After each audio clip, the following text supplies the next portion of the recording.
Okay, recording शुरू हो गया। चलो ध्यान दो। आज बहुत ही मजेदार टॉपिक पढ़ाने वाले तुम लोगों को, मतलब लाइफ का सबसे फन पार्ट यही होगा और जिंदगी भर के लिए याद रहेगा, क्योंकि तुम लोग को जो तरीका बताएंगे वो तुमको कहीं कोई नहीं बताने वाला है तरीका। ये मेरा खुद का तरीका बनाया हुआ है। और जैसे एक्चुअल में जैसे होता है ना कि शायद अगर किसी ने कॉपी पलट के देखा होगा कभी, तो कॉपी में नॉर्मली ये चीज देखे होंगे। कोई और भी आया क्या? अच्छा, सुजय भी आया। अरे सुजय, आवाज आ रही है आपको?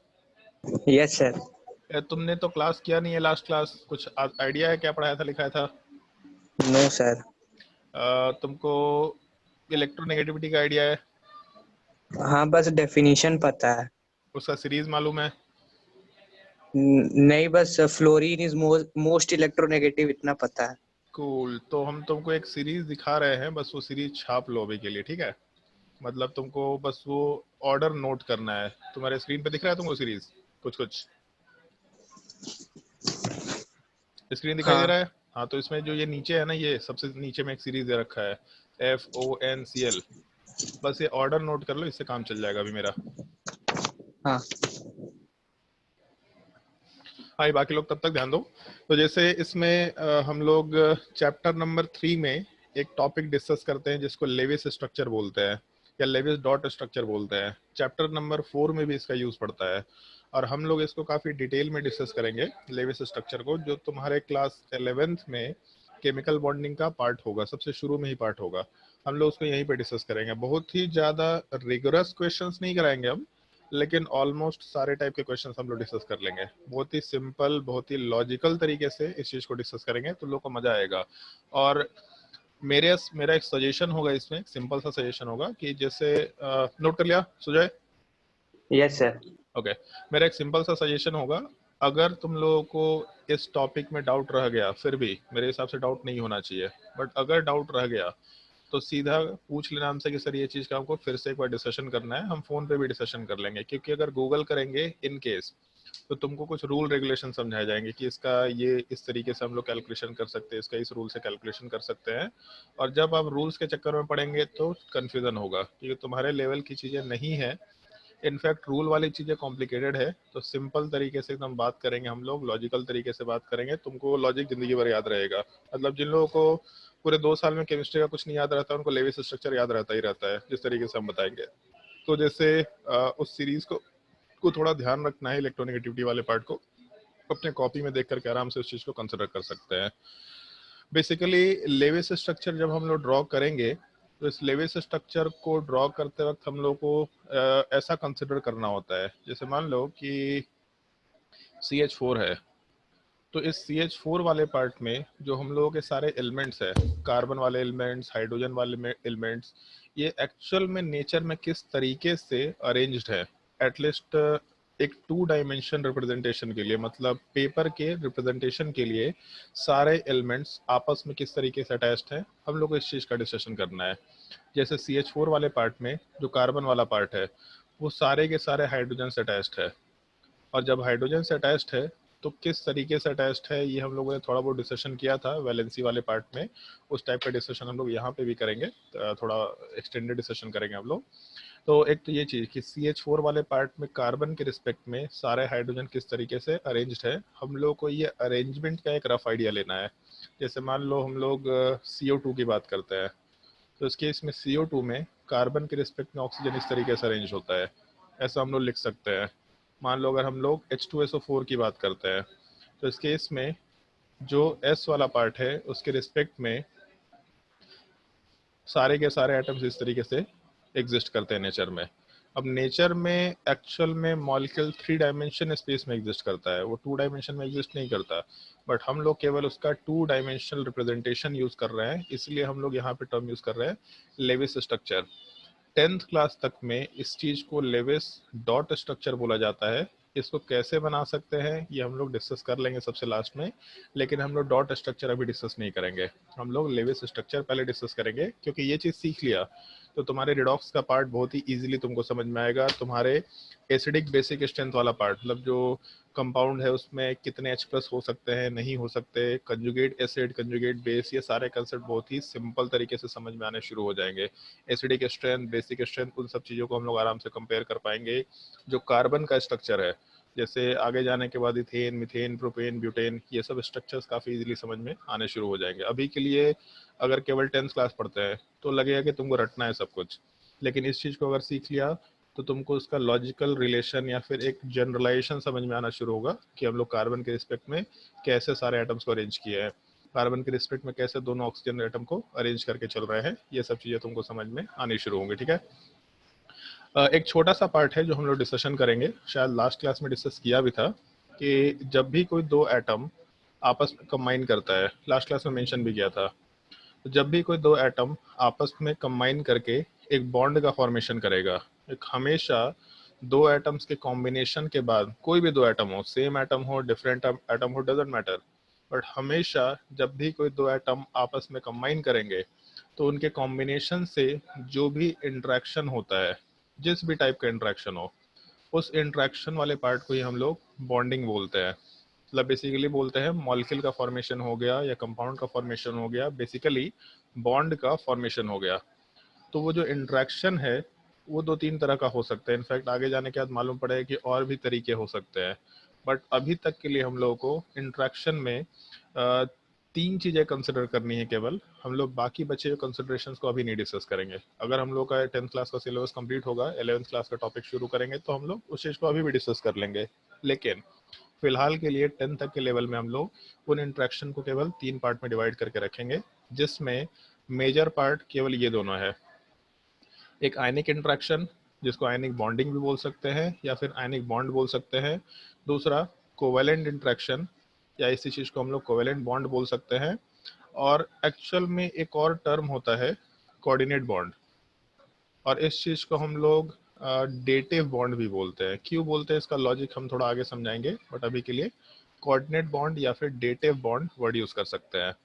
तो जैसे आयनिक इंट्रैक्शन क्या होता है, आयनिक बॉन्ड क्या होता है, इन सब चीज़ों का अगर डिस्कशन करें हम लोग, तो यहाँ पे एक टर्म हम लोग यूज़ कर सकते हैं। जैसे बचपन से ये चीज़ पढ़ते आ रहे हैं, NaCl है, तो NaCl वाले पार्ट में एक तो Na प्लस होता है, दूसरा Cl माइनस होता है।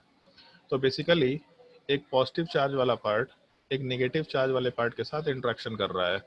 तो जब भी आयन का इंट्रैक्शन होगा तो इस केस में उसको हम लोग आयनिक बॉन्ड आराम से बोल सकते हैं। तो इस केस में जो सोडियम था वो अपना एक इलेक्ट्रॉन लूज किया और पॉजिटिव चार्ज बनाया। लास्ट क्लास में जो वैलेंसी हम लोगों ने डिस्कस भी किया था, कि सोडियम वाला पार्ट फर्स्ट ग्रुप का एलिमेंट है, अल्कली मेटल है। अगर फर्स्ट ग्रुप का एलिमेंट है तो एक इलेक्ट्रॉन लूज करके पॉजिटिव चार्ज बनाएगा। सिमिलर टाइप से क्लोरीन वाला पार्ट हैलोजन फैमिली में आएगा, एक इलेक्ट्रॉन गेन करके ऑक्टेट कंप्लीट करेगा, मतलब इसका भी वैलेंसी 1 है। भले ही एक जगह इलेक्ट्रॉन लूज कर रहा है, एक जगह इलेक्ट्रॉन गेन कर रहा है, लेकिन वैलेंसी 1 के बराबर ही होगा। जब दोनों में आयंस का फॉर्मेशन हो गया तो बचपन से सुनते आ रहे हैं कि एक प्लस चार्ज है और एक माइनस चार्ज है। तो प्लस चार्ज माइनस चार्ज में क्या होगा, तो अट्रैक्शन फोर्स होगा।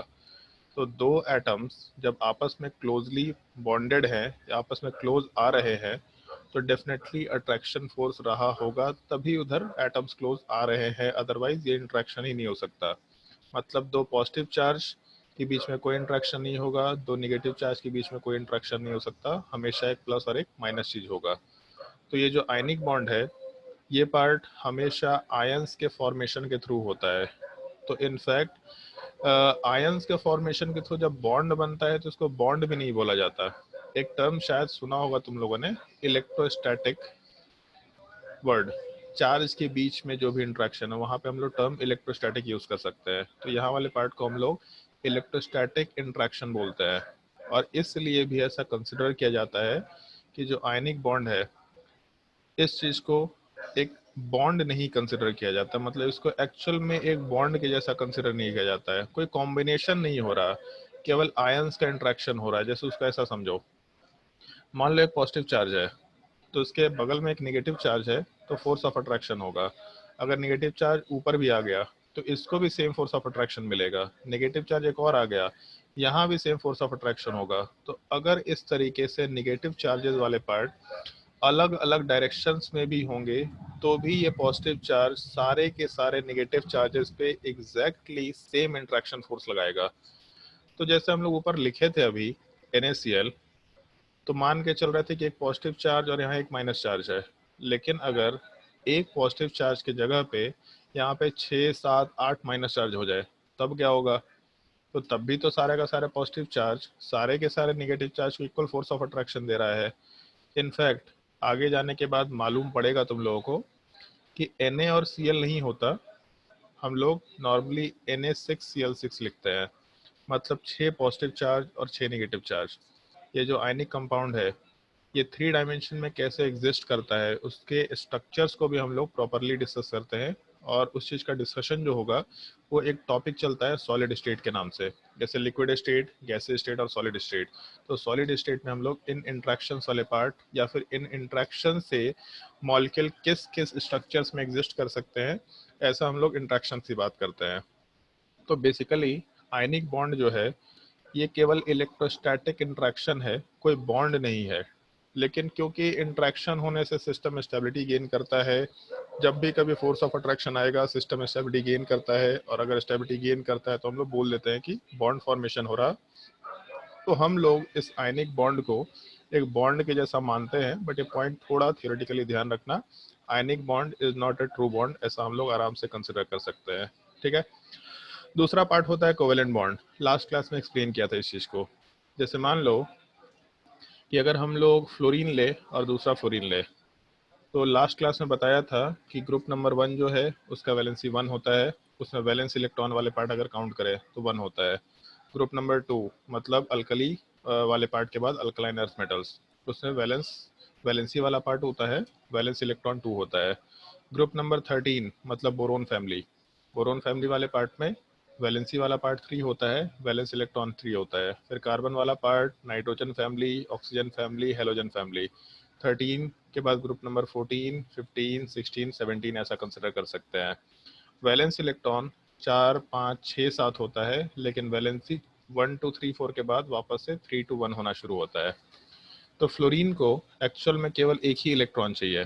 जो फ्लोरीन का वैलेंसी अगर 1 है, मतलब इसको एक इलेक्ट्रॉन मिल गया तो इसका काम हो जाएगा। तो नॉर्मली होता क्या है, जैसे एक फ्लोरीन है, इसको भी एक इलेक्ट्रॉन चाहिए और दूसरे फ्लोरीन को भी एक इलेक्ट्रॉन चाहिए। तो दोनों आपस में करते क्या है कि जैसे फ्लोरीन के ऊपर 7 वैलेंस इलेक्ट्रॉन है, तो ऐसा हम लोग डिनोट कर सकते हैं 7 वैलेंस इलेक्ट्रॉन वाले पार्ट को। दूसरे वाले फ्लोरीन के इलेक्ट्रॉन को हम क्रॉस से रिप्रेजेंट कर देते हैं। दूसरा जो फ्लोरीन है इसमें 7 वैलेंस इलेक्ट्रॉन क्रॉस के फॉर्मेट में रिप्रेजेंट कर दिया। दोनों फ्लोरीन को एक एक बॉन्ड चाहिए। अगर दोनों को सर एक एक इलेक्ट्रॉन चाहिए, तो नॉर्मली कोई भी इलेक्ट्रॉन लूज करने के मूड में नहीं है कि हमको भी एक इलेक्ट्रॉन चाहिए, तुमको भी एक इलेक्ट्रॉन चाहिए, हम अपना इलेक्ट्रॉन क्यों लूज करें। तो इस केस में दोनों आपस में ये जो इलेक्ट्रॉन्स है, सिंगल सिंगल इलेक्ट्रॉन्स, इसको शेयर कर लेते हैं। जब शेयर करते हैं तो शेयर करने की वजह से, जैसे तुम लोग को एक चीज़ ध्यान होगा कि जब भी कभी हम लोग इलेक्ट्रॉनिक कन्फिग्रेशन लिखते हैं तो हम लोग ऐसा बोलते हैं, एक ऑर्बिटल के अंदर हमेशा 2 इलेक्ट्रॉन्स होंगे, मतलब एक पेयर का एग्जिस्टेंस होगा। इलेक्ट्रॉन हमेशा पेयर के फॉर्म में एग्जिस्ट करना चाहेंगे। तो पहले जो 2 इलेक्ट्रॉन थे उसको एक पेयर बनाया, फिर दूसरे का भी एक पेयर बनाया, फिर तीसरे भी एक पेयर में बनाए। तो सिमिलर टाइप से बाकी जगह पे भी पेयर मेंशन किया है मैंने, लेकिन यहाँ दोनों इलेक्ट्रॉन्स एक एक थे। तो अगर ये दोनों इलेक्ट्रॉन सिंगल सिंगल फॉर्मेट में एग्जिस्ट कर रहे हैं, तो ये दोनों इलेक्ट्रॉन्स अपने आप को एक दूसरे के साथ शेयर करके एक पेयर के फॉर्म में कन्वर्ट कर लेते हैं। तो उससे होता क्या है, ये दोनों इलेक्ट्रॉन्स लूज करने की टेंडेंसी में नहीं थे, तो एडजस्ट करते हैं, चलो ठीक है भाई, है ना कि एक सीट है और 2 आदमी को बैठना है, एक इलेक्ट बोले कि नहीं हम बैठेंगे, चलो ठीक है, आधा आधा दोनों बैठ जाते हैं। तो वही चीज एग्जैक्टली यहाँ कंसिडर कर सकते हैं कि दोनों के दोनों फ्लोरीन जो इलेक्ट्रॉन लूज करने की टेंडेंसी में नहीं थे, वो एक्चुअल में इलेक्ट्रॉन लूज नहीं करते, वो अपने इलेक्ट्रॉन्स को शेयर कर लेते हैं और उस शेयरिंग करने के बेसिस पे एक बॉन्ड का फॉर्मेशन करते हैं। और ये जो इलेक्ट्रॉन्स को मैंने रिप्रेजेंट किया है, 2 इलेक्ट्रॉन, 4 इलेक्ट्रॉन, 6 इलेक्ट्रॉन, यहाँ क्रॉस क्रॉस क्रॉस ऐसा करके, इसी चीज को लेविस डॉट स्ट्रक्चर बोला जाता है। ये जो डॉट है एक्चुअल में अनायंस के केस में या नॉन मेटल्स के केस में इलेक्ट्रॉन को डॉट से रिप्रेजेंट किया जाता है, तो इसीलिए इस चीज़ को लेविस डॉट स्ट्रक्चर भी बोला जाता है। बट अभी उस चीज़ में हम नहीं जा रहे हैं, हम बस ये मेंशन कर रहे हैं कि अगर इलेक्ट्रोनेगेटिव एलिमेंट था, तो इलेक्ट्रोनेगेटिव एलिमेंट इलेक्ट्रॉन लूज नहीं करता है, इलेक्ट्रॉन लूज करने की जगह पे इलेक्ट्रॉन शेयर कर लेता है। तो जब हम लोग इलेक्ट्रॉन शेयर करके बॉन्ड बनाते हैं, तो यहाँ पे हम लोग टर्म यूज करते हैं कोवेलेंट बॉन्ड। तो जब आयनिक बॉन्ड था तो इलेक्ट्रॉन एक जगह से हटा, प्लस चार्ज बना, और इलेक्ट्रॉन दूसरी जगह ऐड हो गया, माइनस चार्ज बना। तो ऐसा कंसिडर कर सकते थे हम लोग NaCl के केस में। NaCl वाले पार्ट में सोडियम से एक इलेक्ट्रॉन रिमूव हुआ और उसके बाद यही इलेक्ट्रॉन क्लोरीन वाले पार्ट पे एडअप हो गया, यहाँ Cl माइनस बन गया, Na प्लस भी बन गया, Cl माइनस भी बन गया, और दोनों मिलकर के आराम से NaCl का फॉर्मेशन करा दिए। तो इस केस में जो NaCl बना वो इलेक्ट्रॉन सोडियम से उठ करके क्लोरीन पे चला गया, मतलब इलेक्ट्रॉन ट्रांसफर हो गया। तो बोल सकते हैं ट्रांसफर ऑफ इलेक्ट्रॉन हुआ, तो आयनिक बॉन्ड का फॉर्मेशन हुआ। तो ये चीज़ थोड़ा ध्यान रखना, आगे हम लोग डिस्कस करेंगे आयनिक बॉन्ड क्या होता है, कोवेलेंट बॉन्ड क्या होता है, बट अभी के लिए ट्रांसफर ऑफ इलेक्ट्रॉन हुआ तो आयनिक बॉन्ड। लेकिन हम लोग मोस्टली लेविस डॉट स्ट्रक्चर या लेविस स्ट्रक्चर में कोवेलेंट बॉन्ड की बात कर रहे होंगे। तो यहाँ पे हम लोग इलेक्ट्रॉन्स को शेयर करके काम कर रहे हैं। जब इलेक्ट्रॉन शेयर करेंगे तब उस केस में कोवेलेंट बॉन्ड का फॉर्मेशन होगा, ये मेंशन करके चल सकते हैं। अब एक चीज़ ध्यान रखना, जैसे पहले वाले केस में यहाँ पे फ्लोरीन एक इलेक्ट्रॉन और दूसरा फ्लोरीन भी एक इलेक्ट्रॉन आपस में एक दूसरे के साथ शेयर किए। तो जब दोनों एटम्स एक एक इलेक्ट्रॉन शेयर किए तो बेसिकली ऐसा लिख सकते हैं हम लोग कि दोनों के दोनों एटम्स अगर एक एक इलेक्ट्रॉन शेयर किए तो इस केस में एक बॉन्ड का फॉर्मेशन होगा। इसको लिखने का तरीका ऐसा होगा कि अगर दो एटम्स है, दोनों के दोनों एक एक इलेक्ट्रॉन शेयर किए, तो एक एक इलेक्ट्रॉन शेयर करने की वजह से एक बॉन्ड का फॉर्मेशन होगा। हम लोग उस एक बॉन्ड को सिंगल बॉन्ड बोलेंगे और एक लाइन से उसको रिप्रेजेंट करेंगे, मतलब एक डंडा, सिंपल एक डंडा मतलब सिंगल, ये सिंगल बॉन्ड। बस ध्यान ये रखना है कि एक सिंगल बॉन्ड का मतलब वहाँ पे दो इलेक्ट्रॉन्स है। तो अगर ए वाले पार्ट के साथ बी वाला पार्ट मान लो दो इलेक्ट्रॉन शेयर करता है, जैसे ऑक्सीजन अगर है तो ऑक्सीजन को दो इलेक्ट्रॉन चाहिए, तो इसको दो इलेक्ट्रॉन शेयर करना पड़ेगा। नाइट्रोजन को तीन इलेक्ट्रॉन चाहिए, तीन इलेक्ट्रॉन शेयर करना पड़ेगा। कार्बन को चार इलेक्ट्रॉन चाहिए, चार इलेक्ट्रॉन शेयर करना पड़ेगा। तो इस केस में अगर कोई दो एटम्स आपस में दो दो इलेक्ट्रॉन शेयर करते हैं, तो इस केस में जब एक इलेक्ट्रॉन शेयर किए थे तो एक बॉन्ड बना था, जब दो इलेक्ट्रॉन शेयर करेंगे तो डबल बॉन्ड का फॉर्मेशन होगा। एक बॉन्ड में दो इलेक्ट्रॉन्स थे, तो जब डबल बॉन्ड होगा तो इस केस में दोनों बॉन्ड्स में दो दो इलेक्ट्रॉन्स होंगे, मतलब टोटल चार इलेक्ट्रॉन्स की बात कर रहे होंगे। सिमिलर टाइप से अगर हम लोग तीन तीन इलेक्ट्रॉन शेयर करेंगे तब उस केस में डबल बॉन्ड की जगह पे हम लोग ट्रिपल बॉन्ड की बात कर सकते हैं। तो अभी के लिए बस हम लोग ऐसा मेंशन कर रहे हैं कि जब एक इलेक्ट्रॉन शेयर हुआ तो उस केस में सिंगल बॉन्ड, जब दो इलेक्ट्रॉन शेयर हुआ डबल बॉन्ड, जब तीन इलेक्ट्रॉन शेयर हुआ तो ट्रिपल बॉन्ड का फॉर्मेशन होगा। और इसमें एक छोटा सा इन्फॉर्मेशन और ध्यान रखा, कुछ नोट नहीं करना, ये पीडीएफ हम तुम लोग को भेजेंगे, उससे इस चीज़ों को, इन सारे इन्फॉर्मेशन को नोट कर लेना। और मेरे हिसाब से जैसे ये बहुत ही जनरल इन्फॉर्मेशन है, ठीक है, पहली बार सुन रहे हैं तो नोट करने का मन कर रहा होगा, लेकिन ये बार बार रिपीट होगा तो तुम्हारे एक जनरल लैंग्वेज में आ जाएगा, तो इसको तुमको दोबारा नोट करने के बाद देखने की जरूरत नहीं पड़ने वाली है, ठीक है। ये बहुत ही जनरल एक लैंग्वेज होगा जो हम लोग हमेशा यूज करेंगे। तो इस केस में जब एक एक इलेक्ट्रॉन शेयर हुआ सिंगल बॉन्ड बना, जब दो दो इलेक्ट्रॉन शेयर हुआ डबल बॉन्ड बना, जब तीन इलेक्ट्रॉन शेयर हुआ तो ट्रिपल बॉन्ड का फॉर्मेशन हो जाएगा। अब इसमें होता क्या है, एक और चीज थोड़ा ध्यान रखना जो हम लोग यूज करेंगे लैंग्वेज में, जब भी कभी दो एटम्स के बीच में एक बॉन्ड रहेगा तो उस बॉन्ड वाले पार्ट को हम लोग नॉर्मली सिग्मा बॉन्ड के नाम से रिप्रेजेंट कर सकते हैं। ये जो टर्म है इसको सिग्मा के लिए हम लोग रिप्रेजेंट करते हैं। तो जब भी कभी दो एटम्स के बीच में एक बॉन्ड होगा तो उसको हमेशा हम लोग सिग्मा बॉन्ड बोलेंगे। जब भी कभी दो एटम्स के बीच में दो बॉन्ड होंगे तो उस केस में हम लोग पहले बॉन्ड को हमेशा सिग्मा बॉन्ड बोलेंगे और जो दूसरा बॉन्ड है उस चीज को हमेशा पाई बॉन्ड बोलेंगे। ये नाम लिखने का तरीका होता है। दो एटम्स के बीच में जो पहला बॉन्ड है वो हमेशा सिग्मा बॉन्ड है और जो दूसरा बॉन्ड होगा वो हमेशा पाई बॉन्ड कहलाएगा। और जब भी कभी दो एटम्स के बीच में तीसरे बॉन्ड्स की बात होगी तो पहला बॉन्ड हमेशा सिग्मा बॉन्ड होगा। और हमेशा एक पॉइंट थोड़ा ध्यान रखना, दो एटम्स के बीच में पहला बॉन्ड और एक ही बॉन्ड हमेशा सिग्मा बॉन्ड होता है। कभी भी दो एटम्स के बीच में दो सिग्मा बॉन्ड नहीं हो सकते, केवल एक सिग्मा बॉन्ड होगा। क्यों नहीं हो सकते, थोड़ा वेट करना पड़ेगा, अभी उस चीज का डिस्कशन नहीं कर रहा, अभी बस ये फैक्ट थोड़ा ध्यान रखना होगा। दो एटम्स के बीच में केवल एक बॉन्ड होगा, that is called as sigma bond. और जो अगले बॉन्ड्स बनेंगे वो सारे के सारे हम लोग पाई बॉन्ड्स के फॉर्म में कंसिडर करेंगे। तो जो सेकेंड बॉन्ड है इसको भी हम लोग पाई बॉन्ड बोलेंगे। जो थर्ड बॉन्ड है इस चीज़ को भी हम लोग पाई बॉन्ड ही बोलेंगे। ये चीज़ तुम्हारे इसमें कार्बन एंड इट्स कंपाउंड में डिस्कशन में आएगा। जब हम लोग अल्कीन की बात करते हैं तो वहाँ पाई बॉन्ड होता है, जब अल्काइन की बात करते हैं तो पाई बॉन्ड होता है, बट सिग्मा बॉन्ड हमेशा एक ही होता है, ये ध्यान रखना है। तो जब हम लोग दो एटम्स के बीच में कोवेलेंट बॉन्ड का फॉर्मेशन कराएंगे तब उस केस में हमेशा फर्स्ट बॉन्ड सिग्मा बॉन्ड होगा, दूसरा बॉन्ड तीसरा बॉन्ड हमेशा पाई बॉन्ड होगा, और चौथा बॉन्ड भी होता है बट अभी हम लोग के सिलेबस में नहीं है। इनफैक्ट 11th-12th में भी सिलेबस में नहीं है। हम लोग एक रफ आइडिया देंगे तुमको 11th क्लास का टॉपिक जब डिस्कस करेंगे कि चौथा बॉन्ड डेल्टा बॉन्ड होता है, उसका मतलब क्या होता है। लेकिन ये चीज़ जेई के भी सिलेबस में नहीं है कि डेल्टा बॉन्ड क्या होता है। तो बस सिग्मा बॉन्ड और पाई बॉन्ड, इससे अपना काम आराम से हो जाता है। तो हम लोग नॉर्मली करेंगे क्या, जब लेविस स्ट्रक्चर बनाएंगे तो हमेशा वहाँ पे इधर हम सिग्मा बॉन्ड बोलेंगे, पाई बॉन्ड बोलेंगे, या सिंगल बॉन्ड बोलेंगे, डबल बॉन्ड बोलेंगे। वहाँ पे हम लोग एक लाइन या एक इलेक्ट्रॉन शेयर हो रहा है इस चीज़ को यूज़ नहीं करेंगे। तो ये टर्म्स थोड़े ध्यान रखना। सिग्मा बॉन्ड मतलब पहला बॉन्ड, और दूसरा बॉन्ड हमेशा पाई, तीसरा बॉन्ड हमेशा पाई रहेगा। ये बेसिक सा कन्वेंशन है जो हम लोग को ध्यान रखते हुए काम करना होगा, ठीक है।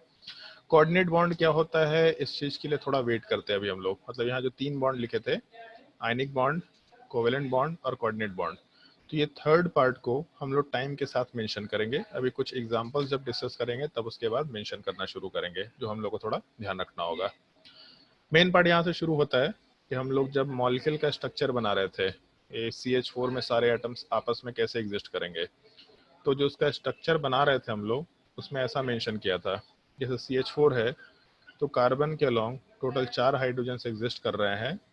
और किसी ने अगर carbon and its compound topic पढ़ा होगा तो वहाँ देखा होगा मीथेन ऐसे फॉर्म में एग्जिस्ट करता है। मतलब कार्बन हाइड्रोजन के बीच में एक बॉन्ड है सिग्मा बॉन्ड, कार्बन हाइड्रोजन के बीच में दूसरा बॉन्ड, ये भी सिग्मा बॉन्ड। मतलब दो एटम्स के बीच में पहला बॉन्ड सिग्मा बॉन्ड है।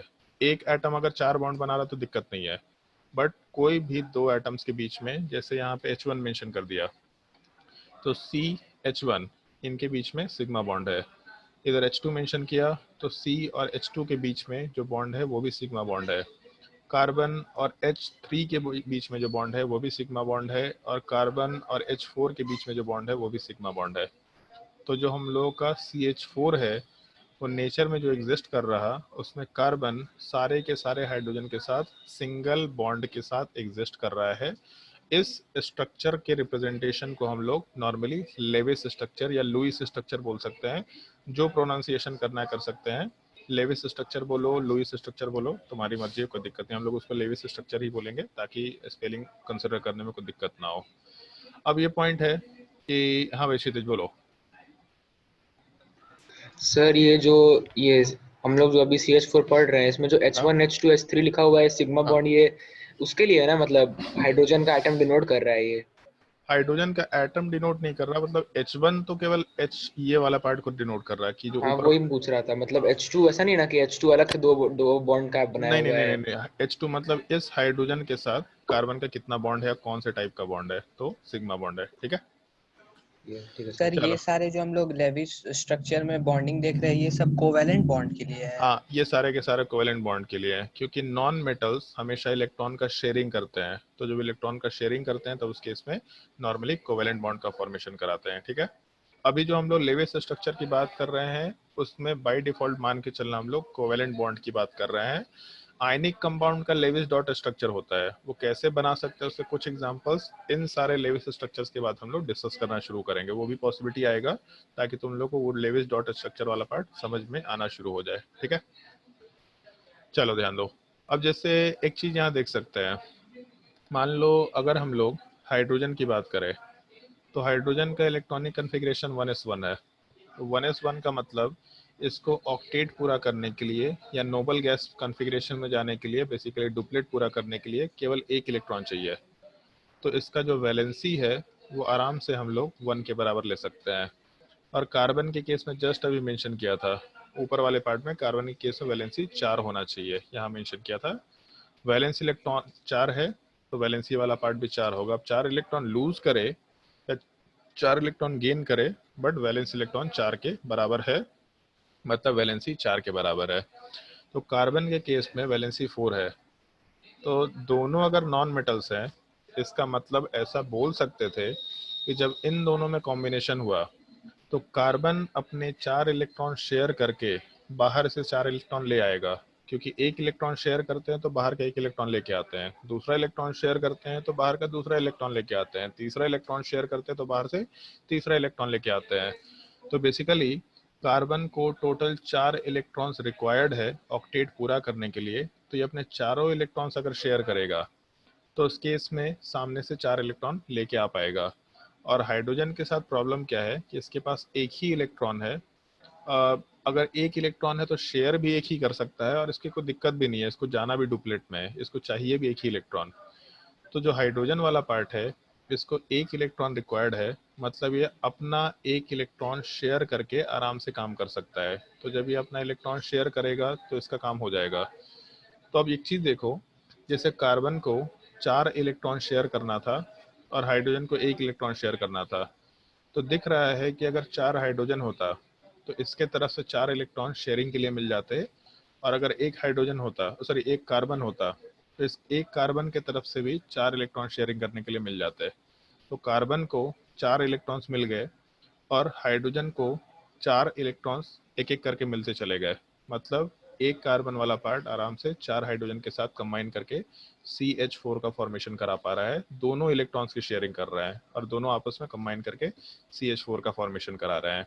तो इसका मतलब ये है कार्बन अपने 4 इलेक्ट्रॉन्स में से एक एक इलेक्ट्रॉन एक एक हाइड्रोजन के साथ शेयर करेगा, तो डेफिनेटली इस टाइप का शेयरिंग के बाद स्ट्रक्चर बन सकता है। कार्बन एक हाइड्रोजन के साथ एक इलेक्ट्रॉन शेयर किया, एक बॉन्ड बनाया, दूसरे के साथ एक इलेक्ट्रॉन शेयर किया, दूसरा हाइड्रोजन भी एक इलेक्ट्रॉन शेयर किया, दूसरा बॉन्ड बनाया, सिमिलर टाइप से तीसरा बॉन्ड बना, सिमिलर टाइप से चौथा बॉन्ड बना। तो ये जो शेयरिंग ऑफ इलेक्ट्रॉन हुआ उसके वजह से हर एक एलिमेंट्स के बीच में कितने कितने इलेक्ट्रॉन्स का शेयरिंग होके कितने बॉन्ड्स बने, इस पार्टिकुलर 2 डायमेंशनल रिप्रेजेंटेशन को हम लोग को डिस्कस करना है, जिस चीज को हम लोग लेविस स्ट्रक्चर आराम से बोल सकते हैं। और इसको रिप्रेजेंट करने के लिए जैसे रूल्स कुछ लोगों ने बनाए हैं, मतलब एक्चुअल में तुम लोगों को मालूम है बचपन से कि बहुत millions and millions of compound exist करते हैं, तो मिलियंस ऑफ कंपाउंड में कोई रूल फॉलो नहीं होगा। लेकिन जैसे एक लॉजिकल एस्पेक्ट ये है कि ये चीज हम लोग हमेशा देखते हैं, यह चीज बचपन से सुनते भी आ रहे हैं, जो पूरा का पूरा यूनिवर्स है ये सिमेट्रिकल नेचर का होने की कोशिश करता है।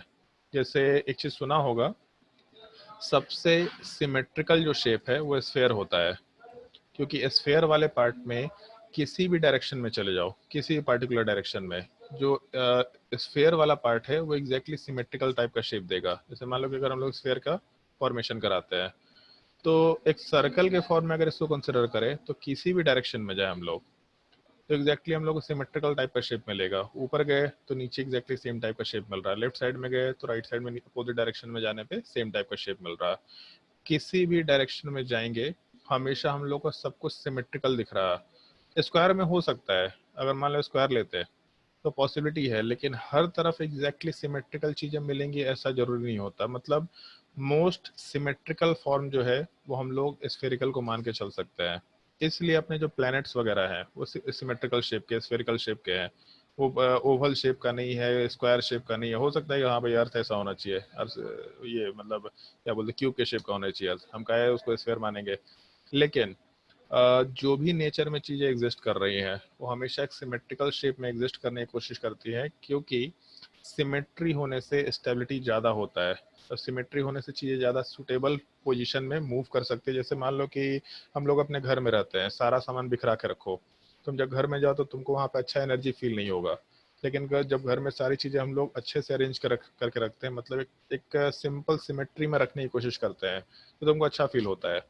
तो सिमेट्रिकल चीज़ें हमेशा पूरे सिस्टम को ज़्यादा स्टेबल बनाती है, मतलब लो एनर्जी में रखने की कोशिश करती है। और हम लोग जितने लो एनर्जी में होते हैं उतना अच्छा फील करते हैं। लो एनर्जी का मतलब कि अपने बॉडी की एनर्जी कम नहीं होना चाहिए, बट आसपास से सराउंडिंग एनर्जी कम हो तो हम लोग अच्छा फील होता है। जैसे अभी वायरस आ रखा है तो आसपास का सराउंडिंग अच्छा नहीं तो हम लोग को अच्छा फील नहीं होता। जब चीज़ें ओपन थी, हम लोग घूम फिर सकते थे, खेल कूद सकते थे, तो अच्छा फील होता था। तो जितना लोअर एनर्जी होगा सराउंडिंग में, हम लोग के लिए उतना ही अच्छा, हम लोग के लिए उतना ही एम्बिएंट सिचुएशन निकल के आ सकता है, ऐसा हम लोग बोल सकते हैं। जैसे मान लो बहुत गर्मी हो जाता है तो बहुत गर्मी में हम लोग काफ़ी अनस्टेबल फील करते हैं, मतलब बिल्कुल बेचैन टाइप से फील करते हैं, क्योंकि हम लोग का जो बॉडी है उससे एनर्जी बाहर जाना शुरू करता है। अगर बाहर का एटमॉस्फेयर अच्छा है, ठीक ठीक टेम्परेचर है, तो बाहर की एनर्जी हम लोग के बॉडी में आता है, तो हम लोग एक अच्छा एनर्जी फील करने की कोशिश करते हैं। तो ये जो सिमेट्री का फॉर्मेशन है, ये सिमेट्री वाला पार्ट कहीं भी एग्जिस्ट करता है, नेचर के हर एक पार्ट में एग्जिस्ट करता है। जैसे क्लास 9th या 10th में ये सवाल होता है, एग्जैक्टली हमको ध्यान नहीं है कि कौन से क्लास में सवाल होता है, बट एक क्वेश्चन शायद सुना होगा, रेन ड्रॉप जो होता है वो स्फेरिकल शेप का होता है। ऐसा सुना है कभी? किसी ने सुना है रेन ड्रॉप स्फेरिकल शेप का होता है? सुना है कभी? किसी ने नहीं सुना है? सुना है सर। क्यों होता है ऐसा? स्टेबिलिटी गेन करने के लिए। स्टेबिलिटी गेन कर लिया? अभी के लॉजिक से बता दिया, ऐसे ही बता रहा है। तो ऐसे ही बोल रहे थे। अच्छा, किसी को मालूम है रेन ड्रॉप स्फेरिकल क्यों होता है? उसका बड़ा अच्छा लॉजिक है, एक मैथमेटिकल लॉजिक भी है।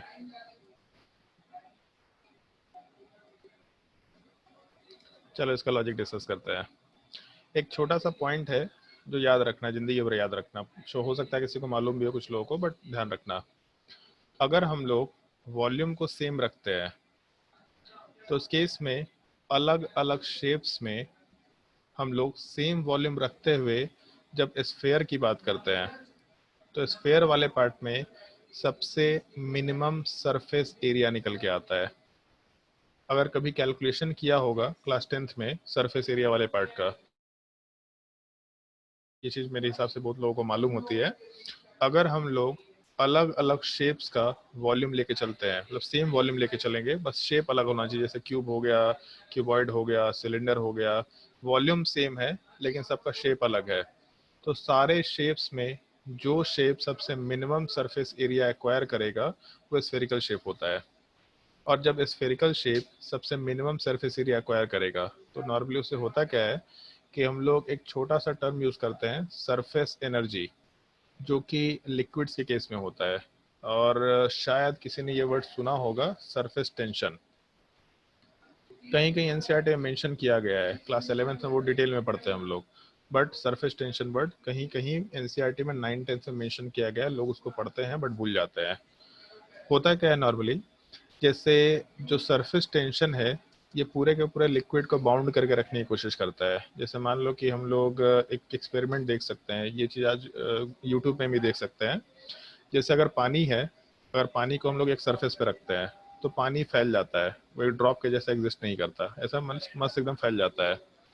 लेकिन अगर हम लोग एक सरफेस के ऊपर लेड को रखेंगे तो उस केस में ये पार्ट थोड़ा स्फेरिकल शेप में ऐसा एग्जिस्ट करता है, मतलब फैलता नहीं ये पार्ट। तो ये जो लेड है, ये पार्ट क्यों नहीं फैल रहा, इसमें क्या डिफरेंस है, पानी क्यों फैल जा रहा है? तो ये जो सरफेस टेंशन है ये बेसिकली हर एक लिक्विड के पार्टिकल्स के बीच का एक फोर्स ऑफ अट्रैक्शन है, जो सारे पार्टिकल्स को बिल्कुल बाउंडेड शेप में रखने की कोशिश करता है। ज़्यादा डिटेल में डिस्कशन हम नहीं करेंगे, फिजिक्स का टर्म है, बट जब आएगा तुम्हारा टाइम क्लास 11th में तो ये चीज़ डिस्कशन का पार्ट होगा वहाँ पे। तो जब लिक्विड के बीच में सरफेस टेंशन हाई होता है तो पार्टिकल्स काफ़ी क्लोज रहना चाहते हैं, काफ़ी मिनिमम सरफेस एरिया में रहना चाहते हैं, क्योंकि जितना सरफेस एरिया मिनिमम होगा उसके वजह से सरफेस एनर्जी उतना ही कम होगा। जितना छोटा सरफेस एरिया होगा सरफेस एनर्जी उतना ही कम होगा, और एनर्जी जितना कम होगा स्टेबिलिटी उतना ही हायर होता है। ये हम लोगों ने लास्ट क्लास में भी डिस्कस किया था, या फिर एक जनरल कंसेप्ट है, नहीं भी किया होगा डिस्कस तो ध्यान रखना है। कभी भी एनर्जी लो होगा तो स्टेबिलिटी बढ़ता है, या उल्टा ही बोल सकते हैं, स्टेबिलिटी जितना ज़्यादा होगा एनर्जी उतना ही पूरे सिस्टम का लो होगा। तो इस केस में अगर स्फेरिकल शेप है तो स्फेरिकल शेप होने की वजह से सरफेस एरिया मिनिमम आएगा, और सरफेस एरिया मिनिमम होने की वजह से सरफेस एनर्जी का वैल्यू भी काफ़ी लो आएगा, और एनर्जी जितना लो हुआ सिस्टम उतना ही स्टेबल फॉर्म में रह सकता है। तो इसलिए रेन के ड्रॉप्स स्फेरिकल शेप में सबसे स्टेबल फॉर्म में रहते हैं, स्फेरिकल फॉर्म में एग्जिस्ट कर सकते हैं। लोग उसका रीज़न केवल ड्यू टू सरफेस टेंशन बोलते हैं, लेकिन केवल सरफेस टेंशन का लॉजिक नहीं है वहाँ पे, due to lower surface energy. क्यों हुआ लोअर सरफेस एनर्जी? क्योंकि सेम वॉल्यूम होते हुए स्फेयर सबसे मिनिमम सरफेस एरिया एक्वायर करके रखता है। तो सरफेस सबसे मिनिमम सरफेस एरिया एक्वायर करके रखा क्योंकि काफ़ी सिमेट्रिकल शेप है। ऐसा बोल सकते हैं हम लोग। तो नेचर में कोई भी चीज़ें हैं वो हमेशा सिमेट्रिकल फॉर्म में रहने की कोशिश करते हैं, हमेशा सिमेट्री वहाँ आता ही आता है। हम लोग बस इस लॉजिक को यूज़ करने वाले हैं। कोई भी मॉलिक्यूल एग्जिस्ट करेगा तो सिमेट्रिकल फॉर्म में एग्जिस्ट करेगा। कैसे एग्जिस्ट कर सकता है सिमेट्रिकल फॉर्म में? तो बस कुछ नहीं करना है, सिमेट्री बनाते चले जाना है। जैसे मान लो ये था CH4, तो क्या किया था मैंने, तो कार्बन के अलोंग, ये जो एक कार्बन है इसके अलोंग सारे हाइड्रोजन को सिमेट्रिकली प्लेस कर दिया। सिमेट्रिकली प्लेस का मतलब देखने में सब कुछ सेम टाइप का लग रहा है। ऐसा भी तो बना सकते थे, ऐसा बना सकते थे, एक हाइड्रोजन इधर गया, एक हाइड्रोजन इधर गया, एक ऐसा गया और एक ऐसा गया। बट ये कोई रेगुलर शेप नहीं है, सिमेट्री नहीं दिख रहा। सिमेट्री का मतलब देखने में सिमिलर टाइप का लग रहा है। सर ऐसा घुमाएंगे तो भी सिमिलर दिख रहा है, सीधा रखेंगे तो भी सिमिलर दिखेगा, उल्टा करके देखेंगे तो भी सिमिलर दिखेगा। इस चीज को सिमेट्रिकल शेप बोलते हैं हम लोग। तो हम लोग बस इस लॉजिक के ऊपर, जो नेचुरल फोर्सेस है, ये कंपाउंड या कोई भी नेचर की चीजें सिमेट्रिकल फॉर्म में एग्जिस्ट करना चाहेंगे, बस इस लॉजिक को यूज करते हुए अपने सारे के सारे लेविस स्ट्रक्चर्स को बनाने की कोशिश करेंगे। लेकिन ये कोई रूल नहीं है कि ये लॉजिक हमेशा सही होगा। इस चीज का ध्यान रखना। वैसे क्लास 11-12 में पूरे एनसीईआरटी में अप्रोक्सीमेटली 130-140 मॉलिक्यूल्स हैं जिनका स्ट्रक्चर याद रखना है अपने को। हम जो तुमको लॉजिक बता रहे हैं उस पे 70 से 80 मॉलिक्यूल आराम से फिट हो जाएंगे। मतलब 140 में से 80-90 मॉलिक्यूल, 70 मॉलिक्यूल तुमसे ऐसे ही बन गया। तो बाकी बचे हुए 30-40 मॉलिक्यूल नेचर में जैसे एग्जिस्ट करते हैं वैसे ही बनाना पड़ेगा। जैसे कोई बोल सकता है कि सर ये ऐसा भी तो एग्जिस्ट कर सकता था, इसमें ऐसा वैसा नहीं चलेगा। मॉलिक्यूल जैसा एग्जिस्ट करता है एग्जैक्टली वैसा ही हम लोग को बनाना है। लेकिन 130-140 मॉलिक्यूल्स याद रखने से अच्छा है कि हम लोग एक जनरल तरीके से उन चीज़ों को पुट कर पाए, ताकि 140 चीज़ें याद ना करनी पड़े, उसमें से एटलीस्ट 70-80% चीज़ें याद हो जाए। बाकी कुछ पार्ट हम लोग को रटना तो है ही, उन चीज़ों को हम लोग आराम से रट लेंगे। तो हम लोग केवल इस लॉजिक पे चलेंगे, पूरा सिस्टम सिमेट्रिकल होना चाहिए, कैसे एग्जिस्ट कर सकता है। जैसे मान लो कि CO2 की बात करते हैं, तो CO2 वाला पार्ट नेचर में कुछ इस फॉर्म में एग्जिस्ट करता है। कार्बन के दोनों तरफ ऑक्सीजन है और दोनों के बीच में डबल बॉन्ड है। ये भी काफ़ी सिमेट्रिकल शेप है, दोनों तरफ ऑक्सीजन है, तो सिमेट्रिकल नेचर का पार्ट निकल के आ रहा है। लेकिन ऐसा ज़रूरी नहीं है कि हमेशा चीज़ें एग्जैक्टली ऐसे ही सिमेट्रिकल हो। जैसे H2O है, तो H2O वाले पार्ट में जो हाइड्रोजन है वो एक स्ट्रेट लाइन पे नहीं आता, ऐसा नहीं होता। वेस्ट वाला पार्ट इस फॉर्म में नेचर में एग्जिस्ट करता है। हम लोग बनाएंगे उसको इस फॉर्म में, बट उसको बनाने के पीछे एक पार्टिकुलर पॉइंट भी है, उस चीज़ का डिस्कशन अभी हम लोग यूज़ करेंगे। लेकिन एक दो बेसिक रूल्स हैं, उन रूल्स को तुमको बस नोट डाउन करना है, उन रूल्स का ध्यान रखते हुए काम करना है, ताकि हम लोग ये लेविस स्ट्रक्चर्स वाले पार्ट को आराम से ड्रॉ कर पाएँ। उन रूल्स में एक ये पार्ट है, जैसे मान लो CH4 था, तो CH4 वाले पार्ट में एक चीज़ दिख रहा है अपने को कि यहाँ पे हम लोग के सेंटर में कार्बन है, बाकी सारे तरफ हम लोग को हाइड्रोजन दिख रहा है। मतलब जो पूरा का पूरा सिस्टम है, इस पूरे सिस्टम वाले पार्ट में हाइड्रोजन्स तो बाहर थे, लेकिन सेंटर में केवल कार्बन था। तो जो चीज़ सेंटर में होगा उस चीज़ को हम लोग सेंट्रल एटम बोल दिया करेंगे। मतलब बिल्कुल मॉलिक्यूल के बीच में जो एटम है उसको सेंट्रल एटम बोल देंगे। इसी से रिलेटेड एक रूल है जो हम लोगों को बस याद रखना होगा, जिसके लिए इलेक्ट्रोनेगेटिविटी का फैक्टर चाहिए था, वो सीक्वेंस चाहिए था केवल। बेसिकली सेंट्रल एटम डिसाइड कर लिया, बाकी काम हम लोग सिमेट्री वाले रूल से करते चले जाएंगे। जैसे CO2 है, तो कार्बन बीच में है तो ये अपना सेंट्रल एटम हो गया। H2O में ऑक्सीजन बीच में है, ये अपना सेंट्रल एटम हो गया। तो हम लोग पहले किसी भी मॉलिक्यूलर फॉर्मूले में सेंट्रल एटम डिसाइड करेंगे, तब उसके बाद बाकी चीज़ों का डिस्कशन कर पाएंगे। तो यहाँ से रूल वाले पार्ट में केवल एक रूल तुमको कॉपी में लिखना है, ताकि उसके आगे तुम लोगों को क्वेश्चन सॉल्व करते वक्त कोई दिक्कत ना हो। पहला रूल मेंशन करो, और ये सिंगल रूल और आखिरी रूल होगा। उसके बाद कोई हम रूल नहीं लिखवाएंगे, बस एक जनरल लॉजिक देंगे तुमको कि ये रूल्स के अलावा ये लॉजिक्स फॉलो करना, तो अपने आप स्ट्रक्चर बनता चला जाएगा। पहला रूल मेंशन करो, decide the central atom. Central atom को CA से डिनोट कर रहे हैं। Decide the central atom,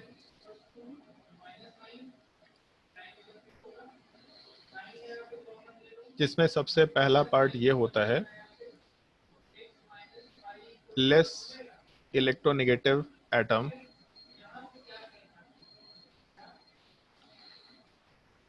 generally is the central atom. Less electronegative atom generally is the central atom, इसीलिए वो इलेक्ट्रोनेगेटिविटी का सीरीज चाहिए अपने को। जो एलिमेंट लेस इलेक्ट्रोनेगेटिव होगा वो जनरली सेंट्रल एटम बन जाएगा। Second rule, sometimes the atom lower in number becomes the central atom. Sometimes the atom or element lower in number becomes the central atom.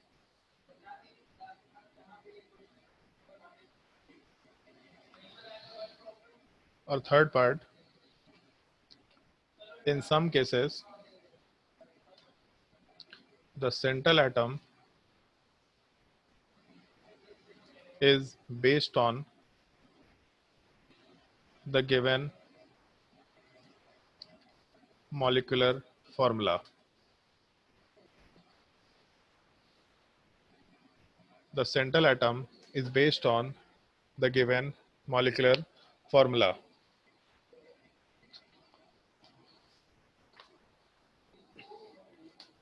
पहला rule बहुत ही general rule है, less electronegative atom is generally the central atom. तो यहाँ से एक चीज consider कर सकते हैं रूल नंबर ए के बेसिस पे। हाइड्रोजन वाला जो पार्ट है, हाइड्रोजन तो छोड़ते हैं पहले, अपने इलेक्ट्रोनेगेटिविटी के सीरीज में फ्लोरीन सबसे आगे था, और यहाँ बोल रहे हैं हम लोग less electronegative atom central atom होता है। फ्लोरीन वाला पार्ट मोस्ट इलेक्ट्रोनेगेटिव एटम है, इसका मतलब ये पार्ट कभी भी सेंट्रल एटम नहीं बन सकता, ये बिल्कुल फिक्स्ड है। लेकिन हाइड्रोजन वाला पार्ट भी सेंट्रल एटम नहीं बन सकता, ऑल्दो जो तुम लोगों के पास लिस्ट है उसमें देखना हाइड्रोजन सबसे लास्ट में था, बट फिर भी सेंट्रल एटम नहीं बन सकता। जैसे लॉजिकली बात करें तो सेंट्रल एटम का क्या मतलब है, जो सेंटर में होता हो। तो सेंटर होने का मतलब है कि एटलीस्ट उस सेंट्रल एटम के आजू बाजू कम से कम 2 बॉन्ड तो होंगे, बट हाइड्रोजन के पास 1 इलेक्ट्रॉन है, मतलब हाइड्रोजन केवल 1 इलेक्ट्रॉन शेयर करके एक ही कोवेलेंट बॉन्ड बना पाएगा। तो अगर हाइड्रोजन एक बॉन्ड बना पाएगा तो कभी भी बीच में नहीं रह पाएगा, उसको हमेशा साइड में रहना पड़ेगा। तो हाइड्रोजन वाला पार्ट कभी भी सेंट्रल एटम नहीं हो सकता, ये बिल्कुल फिक्स है। फ्लोरीन भी एक ही बॉन्ड बना सकता है, ये भी कभी भी सेंट्रल एटम नहीं हो सकता, ये भी बिल्कुल फिक्स्ड है। इन दोनों में कोई डिफिकल्टी नहीं होगा, इस एक चीज का ध्यान रखना है। दूसरा, sometimes an atom lower in number becomes a central atom. जैसे इसके 2-3 केसेस हैं जो ध्यान रखने होंगे, 2-3 केसेस का 2 ही केसेस डिस्कस कर रहे हैं, OCl2, OBr2। तो एक चीज सोच के देखो, अपने लिस्ट में रिलेट करके देखो, ऑक्सीजन में और क्लोरीन में सेंट्रल एटम कौन सा होना चाहिए इलेक्ट्रोनेगेटिविटी के बेसिस पे। अपने सीरीज में आराम से देख सकते हैं। तो less electronegative atom is the central atom, मतलब क्लोरीन वाला पार्ट सेंट्रल एटम होना चाहिए, लेकिन एक्चुअल में क्लोरीन वाला पार्ट साइड में होता है और ऑक्सीजन सेंट्रल एटम है। तो जिसका नंबर कम है कभी कभी ये सेंट्रल एटम होगा, लेकिन बहुत ही पेक्यूलियर केसेस में, कुछ केसेस में, इन जनरल नहीं होता, तो इसलिए इसको कंसिडर नहीं करना है। थर्ड वाले केस जैसे OBr2 है, तो इसमें भी ऑक्सीजन के साथ दोनों तरफ Br है, यहाँ पे भी ऑक्सीजन मोर इलेक्ट्रोनेगेटिव होते हुए सेंट्रल एटम है। इन दोनों कुछ केसेस हैं जिनको हम लोग जनरली यूज नहीं करते, बहुत स्पेसिफिक केसेस में इनको हम लोग अलग से ध्यान रखते हैं। और तीसरा, in some cases central atom is based on the given molecular formula. जैसे एक स्ट्रक्चर होता है SCN-, इसमें कार्बन सेंट्रल एटम होता है, जबकि SNC या फिर NSC-, इन दोनों केसेस में ये नाइट्रोजन वाला पार्ट सेंट्रल एटम और ये सल्फर वाला पार्ट सेंट्रल एटम होगा। मतलब जैसा फॉर्मूला दिया उसमें जो सेंटर एटम है वही अपना सेंट्रल एटम होगा।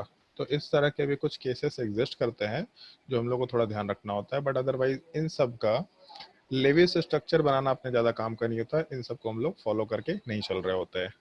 ये बेसिक रूल जो सेंट्रल एटम के लिए था, ये तो हम लोग को ध्यान रखना होता है। यहाँ तक के पार्ट में अगर कोई डाउट है तो पूछ लो, नहीं तो फिर आगे बढ़ते हैं। जिसको भी डाउट है पूछ सकते हैं।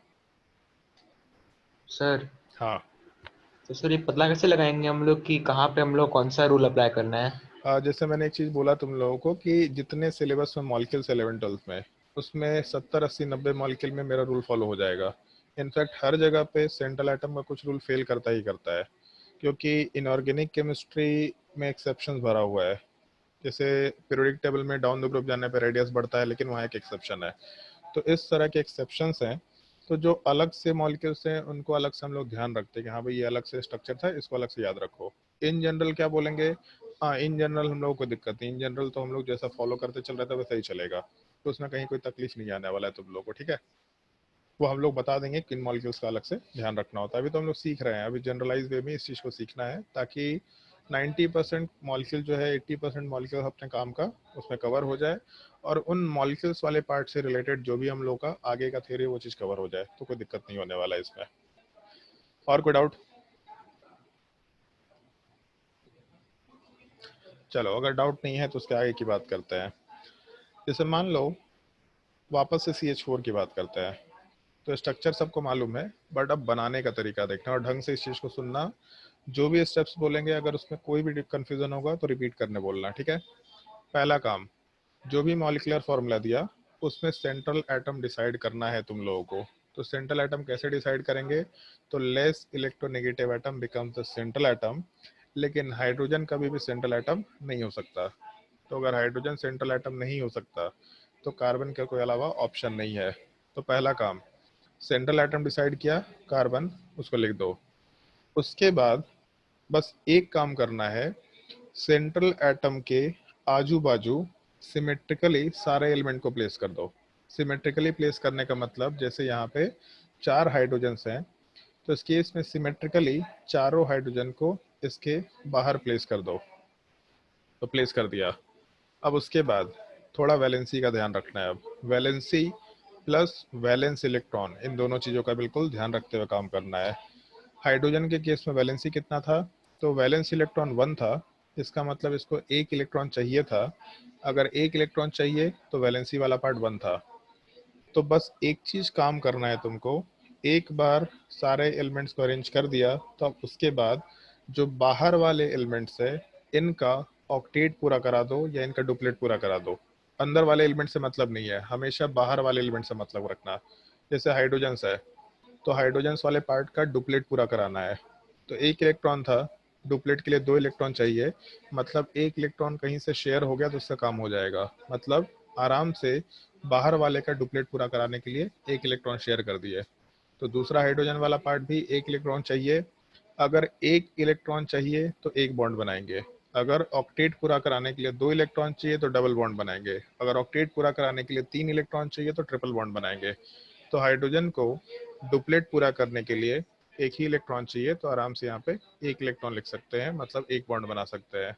तीसरे हाइड्रोजन वाले पार्ट को भी 1 बॉन्ड चाहिए और चौथे को भी 1 बॉन्ड चाहिए। अपना स्ट्रक्चर बन के आ गया।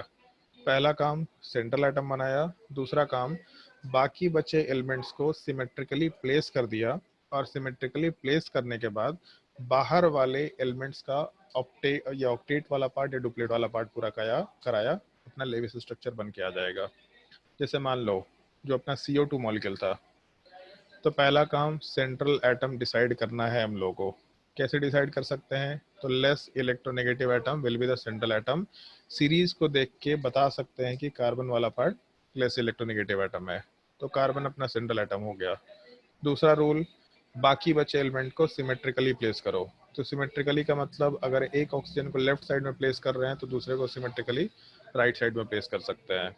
उसके बाद तीसरा पार्ट जो ध्यान रखना है, बाहर वाले का ऑक्टेट पूरा कराना है। क्यों ऑक्टेट पूरा कराना है, इसका लॉजिक हम अभी तो नहीं देंगे, लेकिन इसका लॉजिक बहुत आगे जाके मिलेगा। मतलब डिस्कशन करेंगे इस चीज़ का कि हम ऐसा लॉजिक क्यों बनाए हैं, ये तरीका हम क्यों बनाते हुए काम कर रहे हैं। इसका लॉजिक हम कुछ ना कुछ सोच के ही बनाया है, और उस लॉजिक पे चीज़ें फिट हो रही है। उसका एक बहुत ही प्रॉपर लॉजिक है, उसको आगे हम लोग डिस्कस करेंगे। लेकिन अभी के लिए सिमेट्रिकली प्लेस करके बाहर वाले का ऑक्टेट पूरा कराना है। तो ऑक्सीजन में वैलेंस इलेक्ट्रॉन ध्यान रखना है अपने को, सेंट्रल एटम का वैलेंस इलेक्ट्रॉन ध्यान रखना है। तो ऑक्सीजन में वैलेंस इलेक्ट्रॉन कितना होगा? तो 6 इलेक्ट्रॉन वैलेंस होता है। कार्बन में वैलेंस इलेक्ट्रॉन 4 के बराबर। तो इसको टोटल 2 इलेक्ट्रॉन चाहिए, मतलब वैलेंसी 2 के बराबर है, और नीचे वाले पार्ट में वैलेंसी 4 के बराबर है। बाहर वाले को ऑक्टेट पूरा करने के लिए जितने इलेक्ट्रॉन चाहिए उतना ही बॉन्ड बनाएगा। तो ऑक्सीजन वाला पार्ट को 2 इलेक्ट्रॉन चाहिए, मतलब डबल बॉन्ड बनाएगा।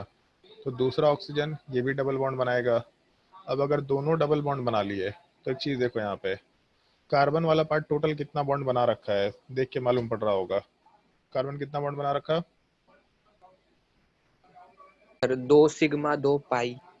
हाँ मतलब इतना डिटेल नहीं चाहिए, कितना बॉन्ड बना रखा, number of bonds total 2।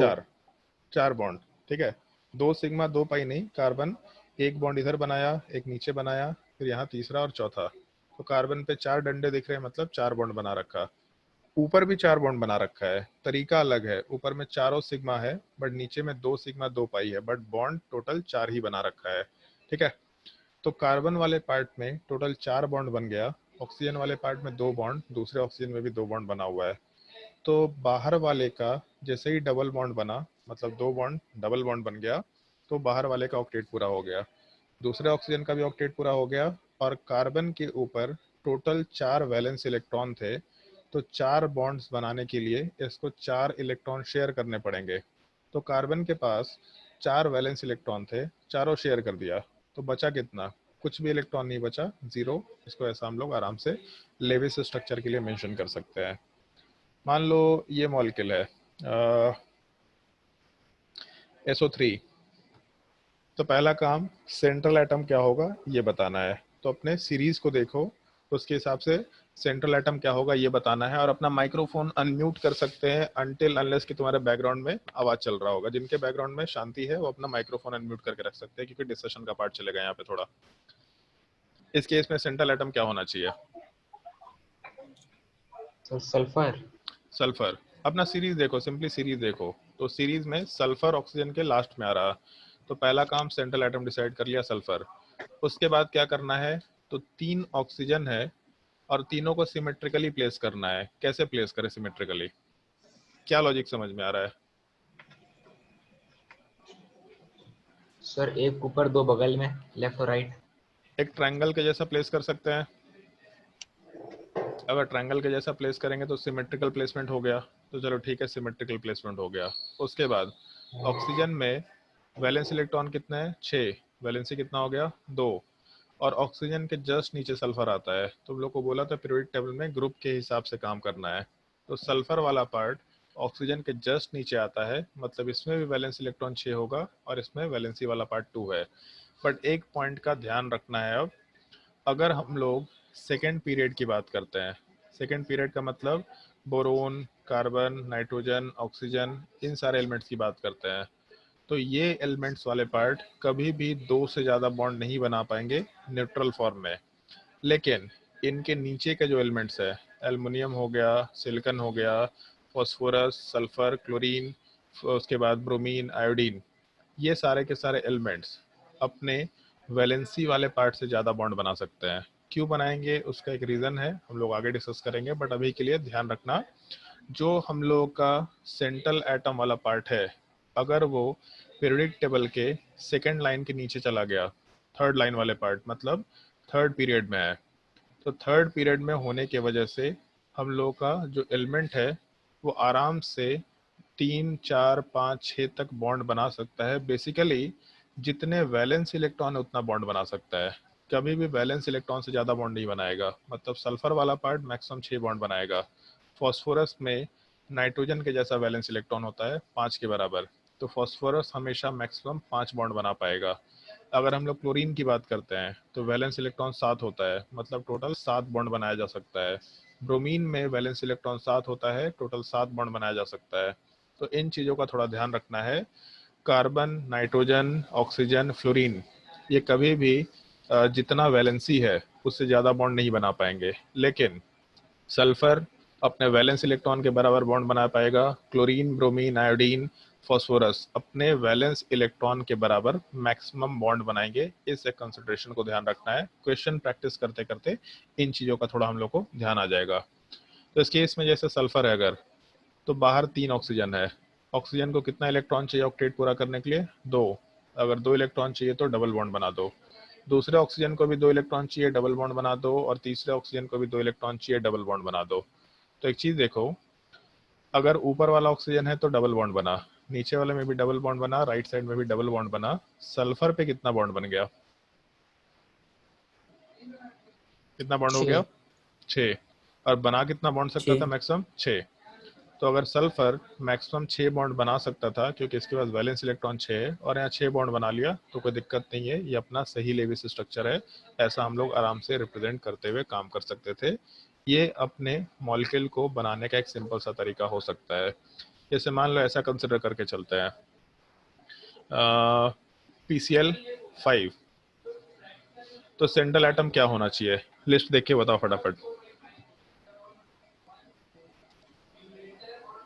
Sir phosphorus. Phosphorus central atom होना चाहिए। सेकंड काम क्या करना है, तो 5 क्लोरीन है, पांचों को सिमेट्रिकली प्लेस करते हैं। तो सिमेट्रिकली प्लेस करने का मतलब पेंटागन के जैसा प्लेस कर सकते हैं। अब उसके बाद क्लोरीन वाला पार्ट हैलोजन फैमिली में आता है, फ्लोरीन, क्लोरीन, ब्रोमीन, आयोडीन, ये बार बार हम डिस्कस करेंगे, तुमको अपने आप याद हो जाएगा। क्लोरीन वाला पार्ट हैलोजन फैमिली में आता है जिसमें वैलेंस इलेक्ट्रॉन 7 के बराबर होता है, इसका मतलब वैलेंसी 1 के बराबर है। तो क्लोरीन का ऑक्टेट पूरा करने के लिए एक ही इलेक्ट्रॉन चाहिए। अगर एक इलेक्ट्रॉन चाहिए तो एक बॉन्ड बनाएगा, दूसरा क्लोरीन एक बॉन्ड बनाएगा, तीसरा क्लोरीन एक बॉन्ड बनाएगा, चौथा क्लोरीन एक बॉन्ड बनाएगा, पांचवा क्लोरीन एक बॉन्ड बनाएगा। तो इस केस में ये अपना लेविस स्ट्रक्चर हो सकता है। केवल एक पार्ट चेक कर लेना है, फॉस्फोरस में कितने वैलेंस इलेक्ट्रॉन है। तो अभी जस्ट ऊपर डिस्कस किया था, नाइट्रोजन के जस्ट नीचे फॉस्फोरस आता है, तो वैलेंस इलेक्ट्रॉन 5 के बराबर होंगे। तो इसका मतलब 5 वैलेंस इलेक्ट्रॉन है तो मैक्सिमम 5 बॉन्ड बनाए जा सकते थे और यहाँ पे 5 बॉन्ड दिख भी रहा है, तो ये अपना सही लेविस स्ट्रक्चर आराम से कंसिडर किया जा सकता है। मान लो इस मॉलिक्यूल की बात करते हैं हम लोग, POCl3, या फिर और सिंपल केस लेके चलते हैं अभी, COCl2। तो सेंट्रल एटम क्या होना चाहिए, लिस्ट देखिए बताते जाओ।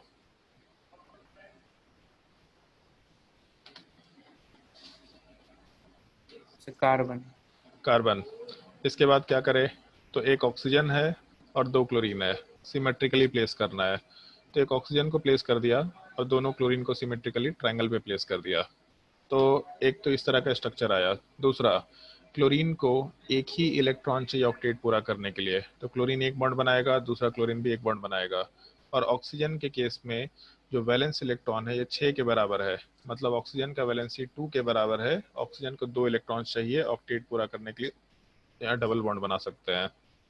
अब कार्बन की बात करते हैं। कार्बन पे कितने वैलेंस इलेक्ट्रॉन होते हैं, 4।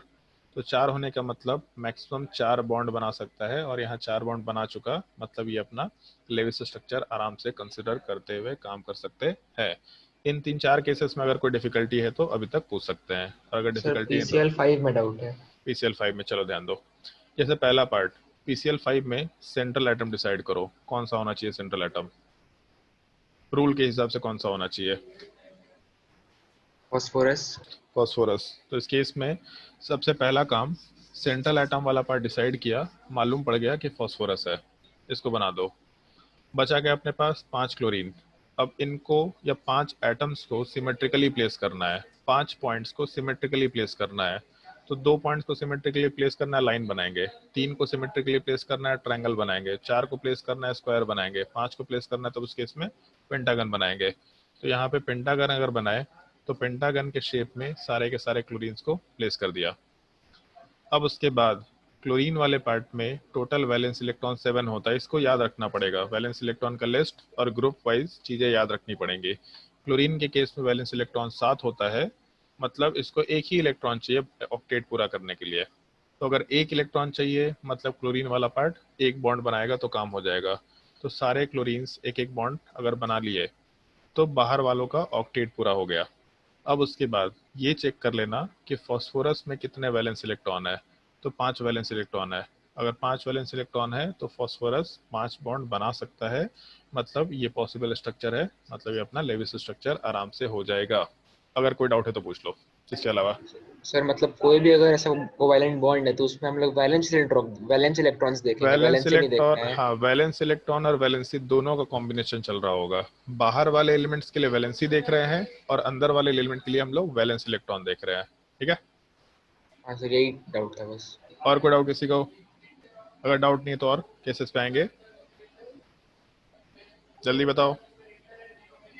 चलो डाउट अगर नहीं है तो नेक्स्ट वाले मॉलिक्यूल की बात करते हैं। जैसे मान लो अमोनिया है, तो अमोनिया के केस में सेंट्रल एटम क्या होना चाहिए? नाइट्रोजन होना चाहिए ना सर? हाइड्रोजन तो सेंट्रल एटम हो नहीं सकता, मतलब नाइट्रोजन बचा। उसके बाद क्या करें, तो 3 हाइड्रोजन है, तीनों को प्लेस कर दिया, तो सिमेट्रिकली जब प्लेस करेंगे तो ट्रायंगल पे प्लेस कर सकते हैं।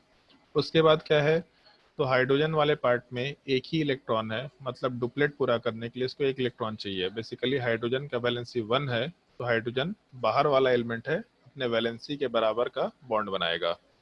नाइट्रोजन का वैलेंस इलेक्ट्रॉन देखना है, कितना नाइट्रोजन का वैलेंस इलेक्ट्रॉन है, तो 5। अगर 5 है तो 5 में से 3 इलेक्ट्रॉन तो खत्म हो गया बॉन्ड बनाने में, शेयरिंग में चला गया। इसका मतलब इसके पास 2 इलेक्ट्रॉन बचे रह गए। अब एक चीज यहाँ पे एक्स्ट्रा हम लोग ऐड करेंगे, जब भी कभी सेंट्रल एटम वाले पार्ट के वैलेंसी में से कुछ इलेक्ट्रॉन चला जाता है और कुछ इलेक्ट्रॉन बच जाते हैं, तो अगर वहाँ पे 2 इलेक्ट्रॉन्स बचेंगे तो दोनों इलेक्ट्रॉन्स को हम लोग इस टाइप से डिनोट कर दिया करेंगे, एक पेयर के फॉर्म में रखा करेंगे उसको, और हमेशा उसको बलून के शेप में ऐसा क्लोज करके रखा करेंगे। इस चीज को नॉर्मली स्टैंडर्ड लैंग्वेज में लोन पेयर बोला जाता है। लोन पेयर बोलो या लोन पेयर ऑफ इलेक्ट्रॉन बोलो, कुछ भी वर्ड यूज कर सकते हैं। मतलब यहाँ पे एक और मॉडिफिकेशन होगा, हम लोग नाइट्रोजन के केस में 3 तो बॉन्ड बना लेंगे और उसके अलावा एक लोन पेयर वाला पार्ट भी बना के छोड़ देंगे, ये अपना लेविस स्ट्रक्चर निकल के आएगा। तो हमेशा बाहर वाले एटम के केस में वैलेंसी देखो और सेंट्रल एटम के केस में वैलेंस इलेक्ट्रॉन वाले पार्ट को चेक करो। अगर हम लोगों का वैलेंस इलेक्ट्रॉन कंप्लीटली डिस्ट्रीब्यूट हो गया, कंप्लीटली शेयर हो गया, कहानी खत्म। अगर शेयर नहीं हुआ, कुछ इलेक्ट्रॉन्स बच गए, तो जितने इलेक्ट्रॉन्स को पेयर के फॉर्म में ब्रेक कर सकते हैं वहां से उतने लोन पेयर का फॉर्मेशन कर दो लेविस स्ट्रक्चर के फॉर्मेशन के लिए। तो NH3 के केस में एक लोन पेयर बचा रह जाएगा, ऐसा बोल सकते हैं। जैसे मान लो H2O होता तो हाइड्रोजन सेंट्रल एटम हो नहीं सकता, मतलब ऑक्सीजन होगा। 2 हाइड्रोजन हैं, सिमेट्रिकली हम लोग दोनों हाइड्रोजन को ऐसा प्लेस कर सकते हैं, और जब दोनों हाइड्रोजन को इस तरीके से प्लेस करेंगे तो आराम से ये कंसिडर कर सकते हैं हम लोग कि जो हाइड्रोजन वाला पार्ट है इसके पास एक ही इलेक्ट्रॉन है, मतलब मैक्सिमम एक बॉन्ड बना पाएगा। और अगर मान लो कि हम लोग हाइड्रोजन वाले पार्ट में एक एक बॉन्ड का फॉर्मेशन कर दिए, तो इसके बाद क्या करेंगे, तो ऑक्सीजन में हमेशा वैलेंस इलेक्ट्रॉन चेक करो। सेंट्रल एटम का valence electron by default check करना है। कितना वैलेंस इलेक्ट्रॉन होता है ऑक्सीजन में, 6 के बराबर। बॉन्ड कितना बनाया ऑक्सीजन, 2 के बराबर। इसका मतलब 2 इलेक्ट्रॉन तो चले गए शेयरिंग में, बचा कितना, टोटल 4 इलेक्ट्रॉन बचा हुआ है। तो 4 इलेक्ट्रॉन का मतलब कितने पेयर्स बना पाएंगे, तो 4 इलेक्ट्रॉन है मतलब 2 पेयर्स बना पाएंगे। अगर 2 पेयर्स बनाएंगे तो एक लोन पेयर ऊपर लिख देते हैं, एक लोन पेयर नीचे लिख देते हैं। हम लोग भले ही इस स्ट्रक्चर में दोनों हाइड्रोजन का ऐसा रख रहे हैं, लेकिन हम लोग केवल 2 डायमेंशनल रिप्रेजेंटेशन की बात कर रहे हैं। मॉलिक्यूल 3 डायमेंशन में ऐसा एग्जिस्ट नहीं करता। क्यों एग्जिस्ट नहीं करता, उसका भी लॉजिक है, और कैसे एग्जिस्ट करता है उसका भी एक कंसेप्ट है, जिस चीज को हम लोग आगे डिस्कस करेंगे। 11th क्लास से पहले ही तुम लोग का डिस्कशन हो जाएगा। क्लास 11th का जब टॉपिक्स हम लोग शुरू करेंगे उस टाइम पे डिस्कशन करेंगे हम लोग इस चीज का। लेकिन अभी के लिए जब हम लोग लेविस स्ट्रक्चर बनाएंगे तो उस केस में दोनों हाइड्रोजन के अलावा ऑक्सीजन पे 2 लोन पेयर होगा। ये लोन पेयर बनाना बहुत ही मस्ट कंडीशन है, इस चीज को थोड़ा ध्यान रखते हुए काम करना है। अगर यहाँ तक कोई डाउट है तो पूछ सकते हैं, नहीं तो फिर कुछ क्वेश्चन अब तुम लोग को ट्राई करने देंगे। सर अमोनिया NH3 का में समझ नहीं आया। अमोनिया का समझ नहीं आया, चलो ठीक है, फिर से एक बार बता रहे हैं। कितने लोगों को अमोनिया समझ नहीं आया ये बताओ। सर मेरे को ये पूछना था कि जैसे अगर लोन पेयर ऑफ इलेक्ट्रॉन्स है तो फिर हाँ, उसका तो वो इलेक्ट्रॉन रह जाएगा, तो ऐसा नहीं है कि वो अनस्टेबल रहेगा, वो तब भी स्टेबल ही रहेगा। जैसे अभी एक चीज मेंशन किया था ना तुम लोगों को कि एक बॉन्ड बनेगा, तो उस केस में जो इलेक्ट्रॉन्स है ये शेयर होता है, और शेयर होने के बाद बेसिकली एक ऑर्बिटल के अंदर एक पेयर के फॉर्म में एग्जिस्ट करता है। तो जब भी एक इलेक्ट्रॉन एक पेयर के फॉर्म में एग्जिस्ट करेगा तो रिलेटिवली काफी स्टेबल रहता है।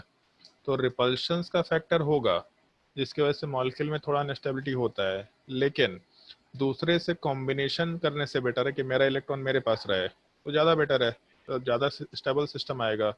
तो जब शेयरिंग हुआ तो भी एक पेयर का फॉर्मेशन हुआ, और अगर लोन पेयर है तो भी एक पेयर का फॉर्मेशन रहा, मतलब अपना काम ठीक ठीक चल रहा है। जैसे मान लो इसकी बात करते हैं अगर NO2 की, तो NO2 वाले पार्ट में, या NO2 के, हाँ चलो ठीक है NO2 की बात करते हैं। अभी के लिए हम मान लेते हैं कि ऐसा स्ट्रक्चर होता है, ऐसा होता नहीं है बट अभी के लिए मान लेते हैं हम कि यहाँ पे नाइट्रोजन वाला पार्ट 4 बॉन्ड बनाया, तो नाइट्रोजन के पास 5 वैलेंस इलेक्ट्रॉन है, इसमें से 4 बॉन्ड में चला गया, बचा कितना इलेक्ट्रॉन? 1। इसका मतलब 1 इलेक्ट्रॉन एग्जिस्ट करेगा। लेकिन प्रॉब्लम यह है कि एक अगर इलेक्ट्रॉन सिंगल फॉर्म में है तो इस चीज को हम लोग अनपेयर्ड इलेक्ट्रॉन बोल सकते हैं। जैसे उधर लोन पेयर बोला था, तो उसी टाइप से यहाँ पे हम लोग पेयर्ड नहीं है तो अनपेयर्ड इलेक्ट्रॉन बोलेंगे। ये अनपेयर्ड इलेक्ट्रॉन बहुत अनस्टेबल होता है, इसीलिए ये NO2 वाला पार्ट अपने आप को दूसरे NO2 के साथ कंबाइन करके N2O4 में कन्वर्ट कर लेता है। दूसरे NO2 के साथ कंबाइन करने का मतलब 2 NO2 मिलके N2O4 वाले पार्ट का फॉर्मेशन करते हैं, और इस चीज को हम लोग डाइमराइजेशन भी बोलते हैं। 2 चीजें मिलके एक में कन्वर्ट हुई तो डाइमर, 3 चीजें मिलके एक में कन्वर्ट हुई तो ट्राइमर, 4 या 4 से ज्यादा हुआ तब उसके से पॉलीमर वर्ड यूज करते हैं, जो कि क्लास 8 में शायद सुना होगा।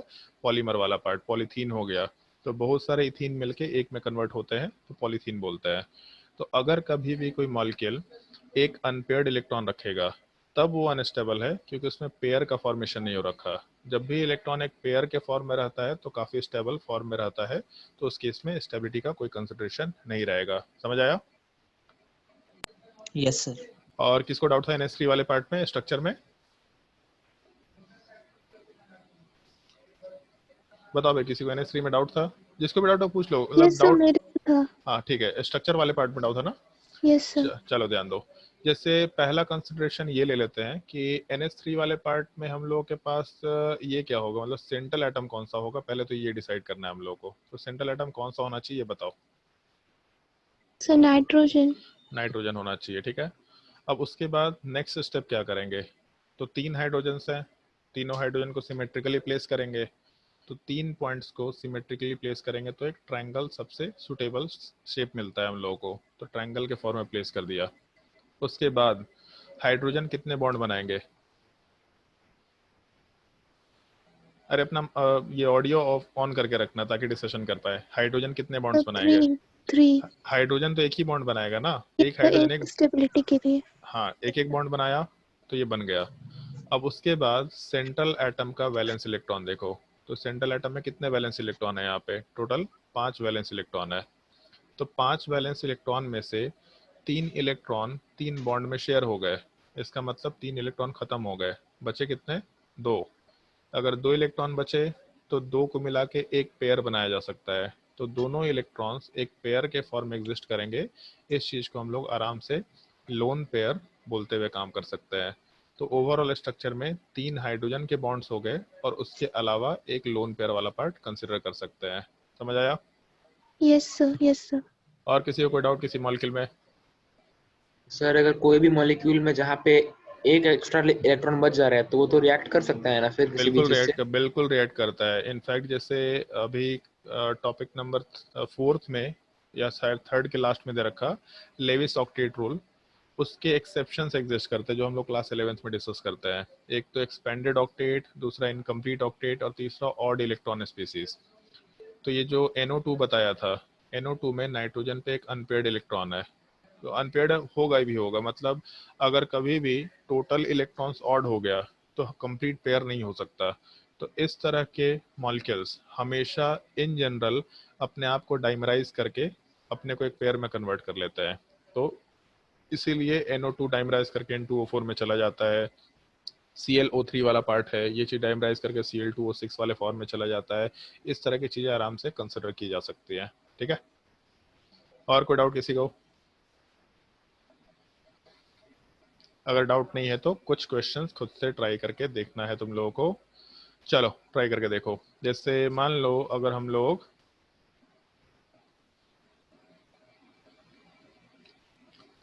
HCl का स्ट्रक्चर बनाएंगे तो क्या आएगा? दूसरा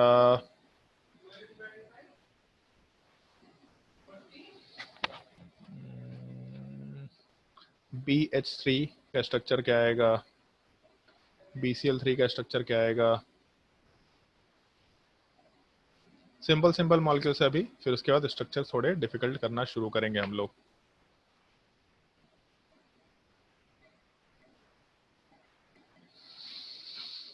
उसके बाद क्या स्ट्रक्चर दें? चलो SO2 ट्राई कर सकते हैं, SO2 ट्राई करके देखो। फिर उसके बाद SO3 तो मैंने दे ही दिया था। फिर उसके बाद SOCl2 ट्राई करके देखो। फिर उसके बाद SO3 तो मेंशन कर ही चुके थे हम लोग।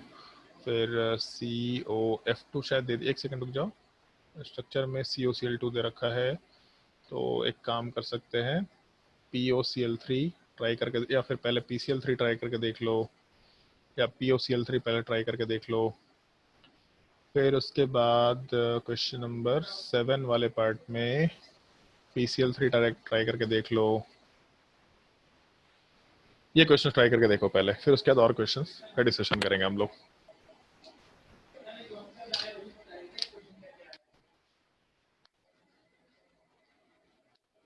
बहुत ही सिंपल टॉपिक है, बहुत ही मजेदार टॉपिक है। जैसे अभी इंट्रोडक्शन था इसलिए इतना टाइम लगा, लेकिन अभी क्वेश्चंस कराना शुरू करेंगे तो तुम लोगों को मजा आएगा स्ट्रक्चर बनाने में। धीरे धीरे तुमको पता चलेगा कि बहुत लॉजिकल चीज है और मजा आना शुरू हो जाएगा इस चीज में। और एक बार ये सीख लिया तो हमेशा याद रहेगा, कुछ सोचना ही नहीं पड़ेगा।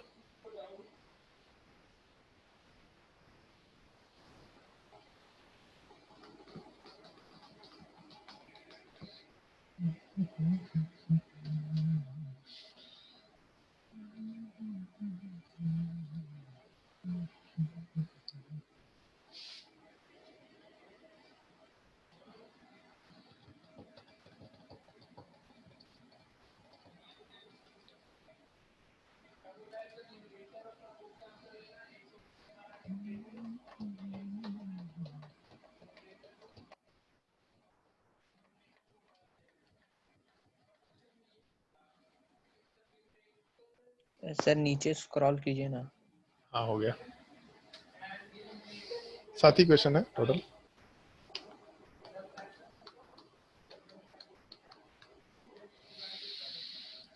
सर हो गया। बढ़िया, सर बन गया। अच्छी चीज है। बाकी लोगों को ट्राई करना है तो थोड़ा, अच्छा थोड़ा क्लास एक्सटेंड करेंगे अगर किसी को कोई तकलीफ नहीं है तो, क्योंकि मजेदार टॉपिक है। इसके बाद मजा आना शुरू होगा। अभी तक थोड़ा बोरिंग होता है, बट इसके बाद ही मजा आना शुरू होता है एक्चुअल में। किसी को कोई दिक्कत है तो अपना हाथ रेस कर सकता है कि अगर क्लास एक्सटेंड करने वाले हैं तो। चलो बढ़िया। ऊपर के 5 मॉलिक्यूल्स डिस्कस करते हैं पहले, उसके बाद बाकी क्वेश्चन जिन लोगों का छूट गया होगा कोई दिक्कत नहीं है, और कुछ क्वेश्चन हम लोग ये एक्स्ट्रा दे देंगे तब तक, ठीक है। चलो ध्यान दो। जैसे HCl वाले पार्ट में अगर बात करें तो 2 ही एटम्स है, तो 2 एटम्स में लॉजिकली सेंट्रल एटम का कोई सेंस नहीं बनता है। लॉजिकल चीज है बेसिकली। ये 2 एटम्स है तो 2 एटम सामने सामने होंगे। क्लोरीन को भी एक बॉन्ड चाहिए, हाइड्रोजन को भी एक बॉन्ड चाहिए, बन गया HCl अपना। ये सिंपल सा स्ट्रक्चर HCl हो गया। मान लो BS3 है, तो हाइड्रोजन तो कभी भी सेंट्रल एटम नहीं बन सकता, मतलब बोरोन सेंट्रल एटम है। फिर तीनों हाइड्रोजन्स को सिमेट्रिकली प्लेस कर दिया, उसके बाद बाहर वाले का ऑक्टेट या डुप्लेट पूरा कराए। इन जनरल ऑक्टेट और हाइड्रोजन के केस में डुप्लेट पूरा कराए, और बोरोन पे वैलेंस इलेक्ट्रॉन देखा, तो बोरोन पे टोटल 3 वैलेंस इलेक्ट्रॉन होता है।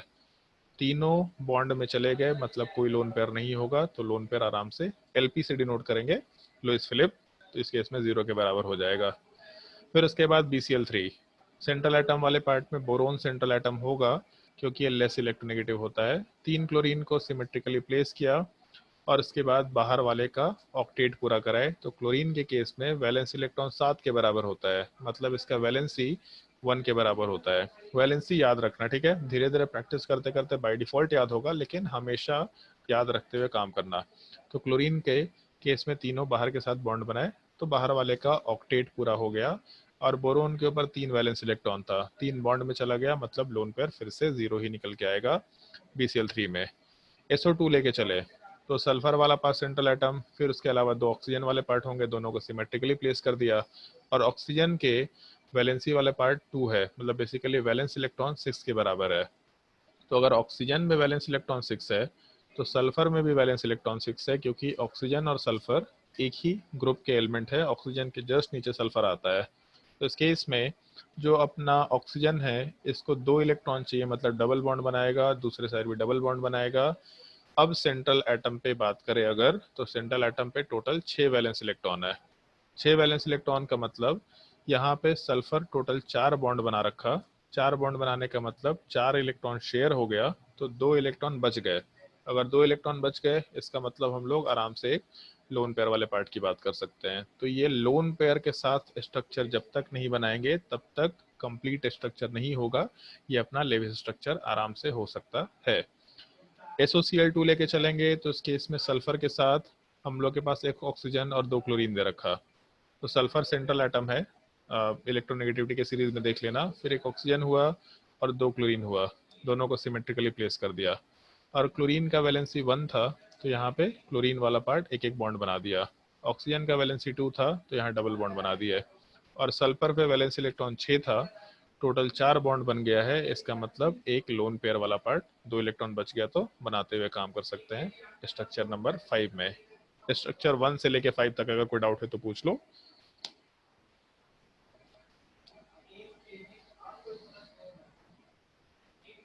बताओ स्ट्रक्चर 1 से लेके 5 तक में कोई डाउट है?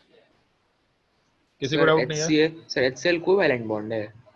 एक्चुअल में बनता तो कोवेलेंट है, लेकिन उसमें एक टर्म यूज करते हैं हम लोग आयनिक कैरेक्टर, उसके वजह से बहुत मतलब एक्चुअल उस मॉलिक्यूल में बहुत हाई आयनिक कैरेक्टर होता है। हम लोग आगे वर्ड यूज करते हैं, इस तरह का टॉपिक यूज करते हैं कि एक कोवेलेंट बॉन्ड के अंदर आयनिक कैरेक्टर हो सकता है, एक आयनिक बॉन्ड के अंदर कोवेलेंट कैरेक्टर हो सकता है।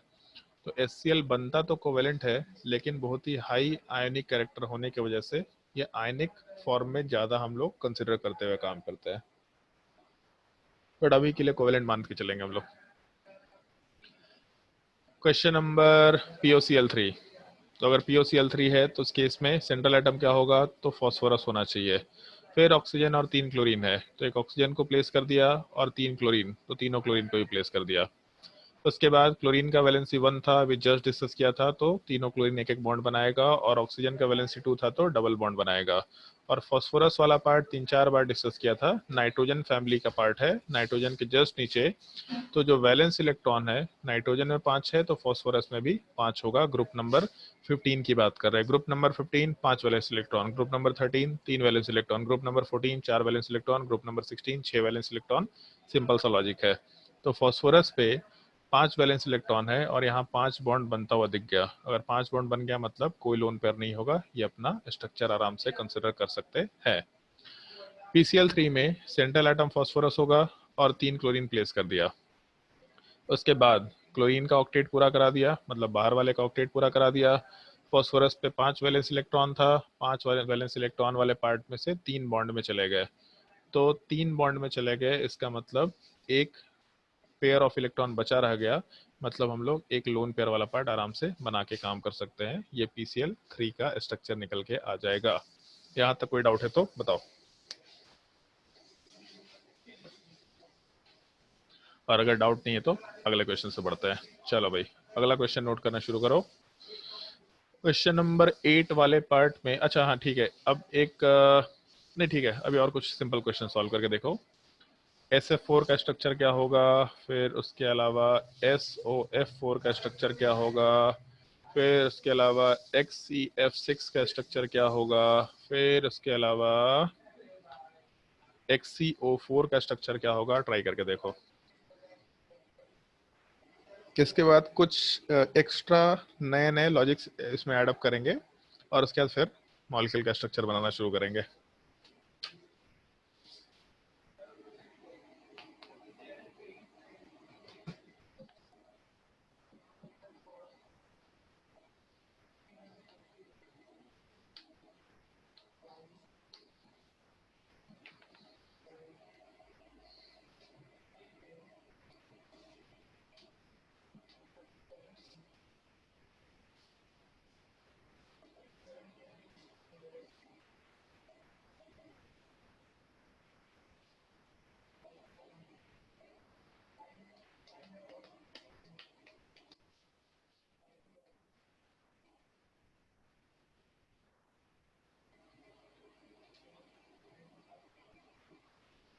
सर हम्म। ज़ेनॉन तो नोबल गैस है ना, हाँ तो फिर उसको ये F6 और O4 का जरूरत क्या पड़ेगा फिर? बताया था कि वो लॉजिक जो होता है ना कि लेविस ऑक्टेट रूल, शायद कोई मेंशन किया भी था एक बार, कि लोग बोलते तो कि ऑक्टेट होने से कंपाउंड स्टेबल हो जाता है, लेकिन एक्चुअल में इसका कोई फर्क नहीं पड़ता है, कंपाउंड स्टेबल नहीं होता। तो जेनॉन जो है नोबल गैस होते हुए भी कंपाउंड्स का फॉर्मेशन कर सकता है। ज़रूरत नहीं है लेकिन कंपाउंड का फॉर्मेशन करता है, मतलब नेचर में ऐसी चीज़ें एग्जिस्ट कर रही हैं, और अगर एग्जिस्ट कर रही है तो इसका मतलब हम लोग को बना के काम करना पड़ेगा ऐसे स्ट्रक्चर्स को। ठीक है, यस सर। इसीलिए लेविस ऑक्टेट रूल कोई बहुत अच्छा रूल नहीं है, लेकिन हम लोग के सिलेबस में ठीक ठीक चीज़ें एक्सप्लेन कर पाता है, तो ठीक है, एक रूल फॉलो करते हुए काम करते हैं। बहुत सारी चीज़ें जो हम लोग पढ़ रहे हैं ना वो सब गलत है, बहुत सारी चीज़ें, लेकिन पढ़ रहे हैं क्योंकि जैसे चीज़ें धीरे धीरे ग्रेजुअली एक्सटेंड होते चली जाएंगी। तुमको पहले पता चलेगा अच्छा जितना हम लोग ये पढ़े थे इसमें ये दिक्कत आया तो फिर ये कंसेप्ट आया, फिर ये चीज़ पढ़े तो इसमें ये दिक्कत आया तो फिर ये कंसेप्ट आया, तो चीज़ें कनेक्टेड वे में दिखाई देनी शुरू होती है।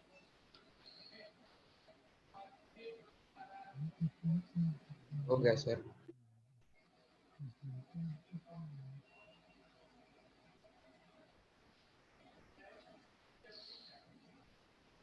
SF4 में ऐसा कुछ स्ट्रक्चर होना चाहिए, अगर कोई डाउट होगा तो पूछते चले जाना।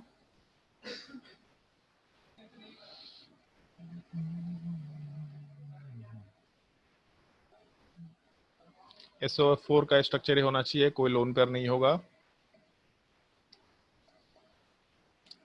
जेनॉन वाला पार्ट का वैलेंस इलेक्ट्रॉन 8 है बेसिकली, क्योंकि जेनॉन वाले पार्ट में टोटल हम लोगों के पास एक तरीके से सब बोल सकते हैं कि जेनॉन वाले पार्ट में ग्रुप नंबर 18 है, तो अगर 18 है तो आराम से 8 वैलेंस इलेक्ट्रॉन एग्जिस्ट कर रहा होगा।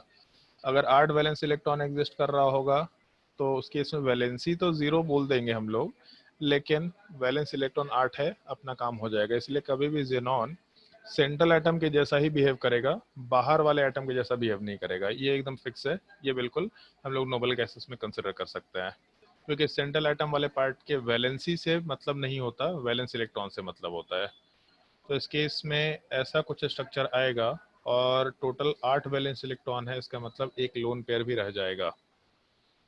अगर कोई डाउट होगा तो पूछ लेना। और इसके बाद क्वेश्चन नंबर जब 11 की बात करेंगे तो 11 वाले पार्ट में XCO4 तो चारों ऑक्सीजन सिमेट्रिकली प्लेस कर दिया और बाहर वाले का ऑक्टेट पूरा करा दिया, तो double bond oxygen lone pair 0 हो जाएगा, ये अपना XCO4 का स्ट्रक्चर निकल के आ जाएगा। अगर कोई डाउट है तो पूछ लो।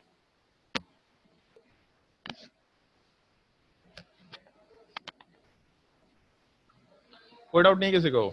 इतना आसान टॉपिक है क्या? चलो अगर डाउट नहीं है तो फिर हम लोग एक और चीज इसमें इंट्रोड्यूस करते हैं। एक छोटा सा पॉइंट ध्यान रखना कि अगर कभी भी मॉलिक्यूलर फॉर्मूले में फास्फोरस एंड ऑक्सीजन आएगा साथ में, तो पहला काम generally P double bond O बना देना। मतलब कभी भी किसी कंपाउंड में फास्फोरस के साथ ऑक्सीजन आएगा तो पहला काम पी डबल बॉन्ड ओ बना देना, सबसे पहला काम। जैसे मान लो ऐसा है, ऊपर वैसे मेंशन कर दिया था POCl3, लेकिन उसको दूसरे तरीके से रिप्रेजेंट कर रहे हैं। कंपाउंड के अंदर फास्फोरस के साथ ऑक्सीजन है तो पहला काम पी डबल बॉन्ड ओ बना दिया। उसके बाद 3 क्लोरीन है तो तीनों को प्लेस करके फिर बाहर वाले का ऑक्टेट पूरा करा दिया, ये अपना स्ट्रक्चर निकल के आ जाएगा। तो POCl3 का स्ट्रक्चर निकल के आ गया। अब कभी भी फास्फोरस और ऑक्सीजन साथ में हुआ तो पहले पी डबल बॉन्ड ओ बना दिया करना, और एक ही पी डबल बॉन्ड ओ बनाना, मल्टीपल नहीं। पहले एक पी डबल बॉन्ड ओ बना दो, बाकी बचे ऑक्सीजन का बाद में अलग अलग कंसिडरेशन देखेंगे। तो अगर फास्फोरस ऑक्सीजन साथ में है तो पी डबल बॉन्ड ओ बनाओ, और उसके बाद बाकी केसेस को हम लोग जैसा अभी तक काम करते आ रहे थे वैसे ही करेंगे।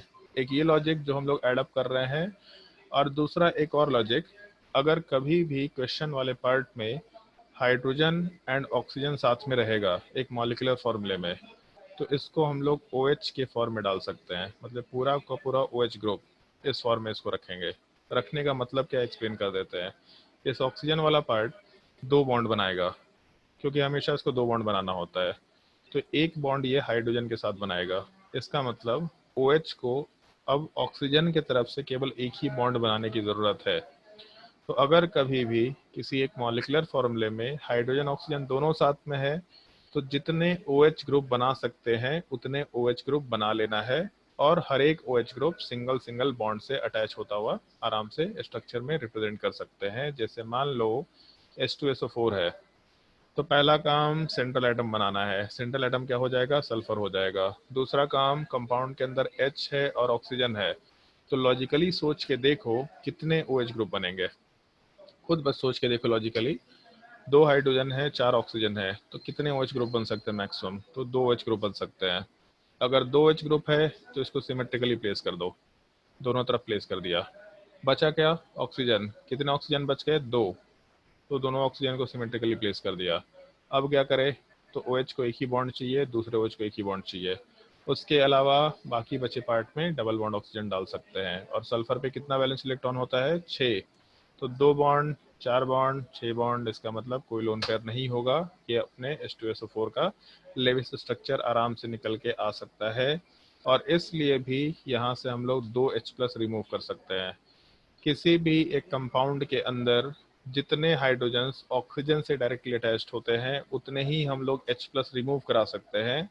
उससे हम लोग एक टर्म यूज करते हैं प्रोटीसिटी, या उसी चीज को बेसिसिटी बोलते हैं। जैसे H2SO4 2 H+ दे सकता है तो बेसिसिटी इज इक्वल टू 2, या फिर डाइप्रोटिक एसिड वर्ड यूज कर सकते हैं, या फिर प्रोटीसिटी इज इक्वल टू 2। प्रोटीसिटी इसलिए बोलते हैं क्योंकि H+ वाले पार्ट को प्रोटॉन बोला जाता है।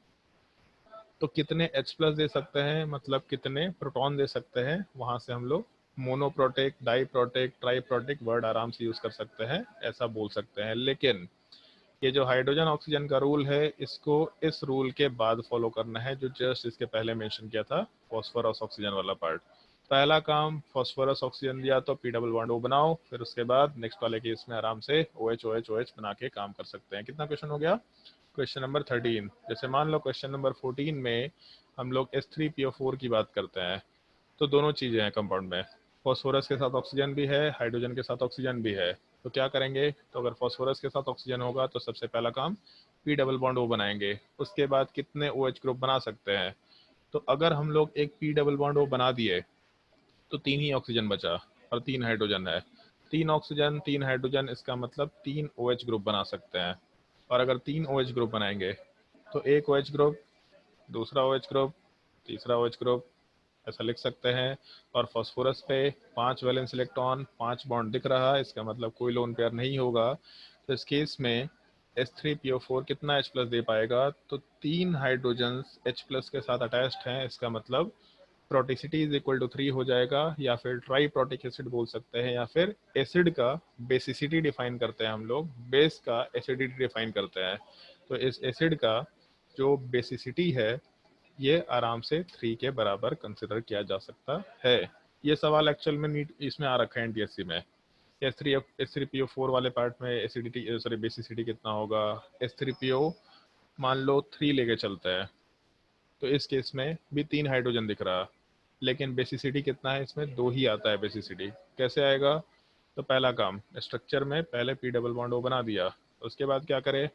तो 2 ही ऑक्सीजन बचा है अपने पास, क्योंकि एक तो हम लोग खत्म कर चुके हैं। उसके अलावा 3 हाइड्रोजन है, तो 3 हाइड्रोजन है, 2 ऑक्सीजन है, तो कितना OH बनेगा? मैक्सिमम 2 ही OH बन पाएगा। तो एक OH डाले, दूसरा OH डाले, अब एक हाइड्रोजन बच गया। वही हाइड्रोजन्स रिमूव कर सकते हैं जो कि ऑक्सीजन से अटैच्ड है, मतलब 2 H+ यहाँ से आराम से निकाल सकते हैं। तो अपना जो बेसिसिटी है या प्रोटिसिटी है वो 2 के बराबर कंसिडर किया जा सकता है। ये अपने H3PO3 वाले पार्ट का स्ट्रक्चर कंसिडर कर सकते हैं।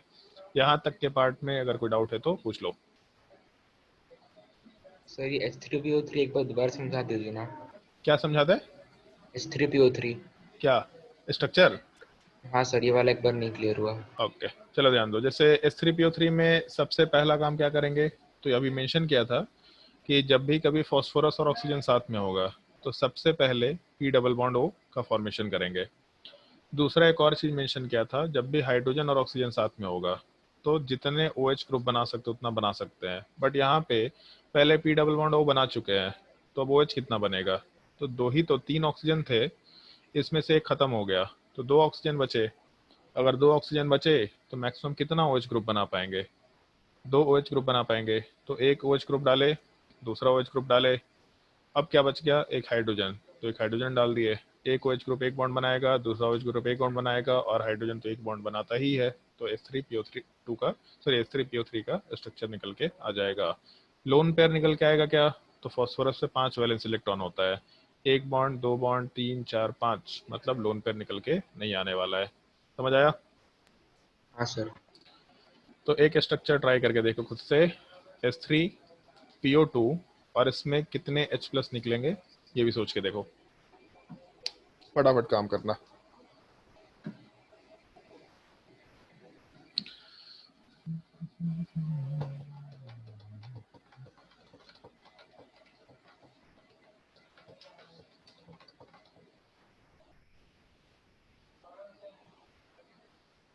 सर एक ही होगा। एक ही होगा, क्योंकि सबसे पहला काम क्या करेंगे, P डबल बॉन्ड O बनाएंगे। अब एक ही ऑक्सीजन बच गया, तो कितने OH ग्रुप बनाएंगे, एक OH ग्रुप, बाकी क्या बच गया, हाइड्रोजन। तो जो हाइड्रोजन फॉस्फोरस से अटैच्ड है उसको नहीं हटा सकते, केवल ऑक्सीजन से अटैच्ड हाइड्रोजन को हटाते हैं। और हम लोग एक टर्म यूज करते हैं नॉर्मली, ऑक्सी एसिड्स, या कहीं कहीं पे ऑक्सो एसिड वर्ड भी यूज किया जाता है, दोनों सेम ही चीज है, ऑक्सी एसिड या ऑक्सो एसिड। वैसे कंपाउंड जहां H+ ऑक्सीजन वाले पार्ट से अटैच्ड होगा या फिर हाइड्रोजन ऑक्सीजन से अटैच्ड होगा, तो वहां पे ऑक्सी या ऑक्सो एसिड्स वर्ड यूज कर सकते हैं। तो यहाँ से एक ही H+ निकाल सकते हैं, मतलब प्रोटेसिटी इज इक्वल टू 1 कंसिडर किया जा सकता है। यहाँ तक के पार्ट में कोई डाउट है तो बताओ। अब फिर एक एक्स्ट्रा रूल और मेंशन करेंगे जो बहुत ही लॉजिकल रूल है, बहुत ही मजेदार रूल है, मजा आएगा तुमको उसके बाद स्ट्रक्चर्स बनाने में। सब सिमेट्री का चीज है, सिमेट्रिकल स्ट्रक्चर बनाते जाओ, जो दिखता है सिमेट्रिकल बनाओ, बाकी जो एक्सेप्शन हो तो आएगा ही आएगा, केमिस्ट्री है तो एक्सेप्शंस आर ऑलवेज देयर। यहाँ तक कोई डाउट किसी को?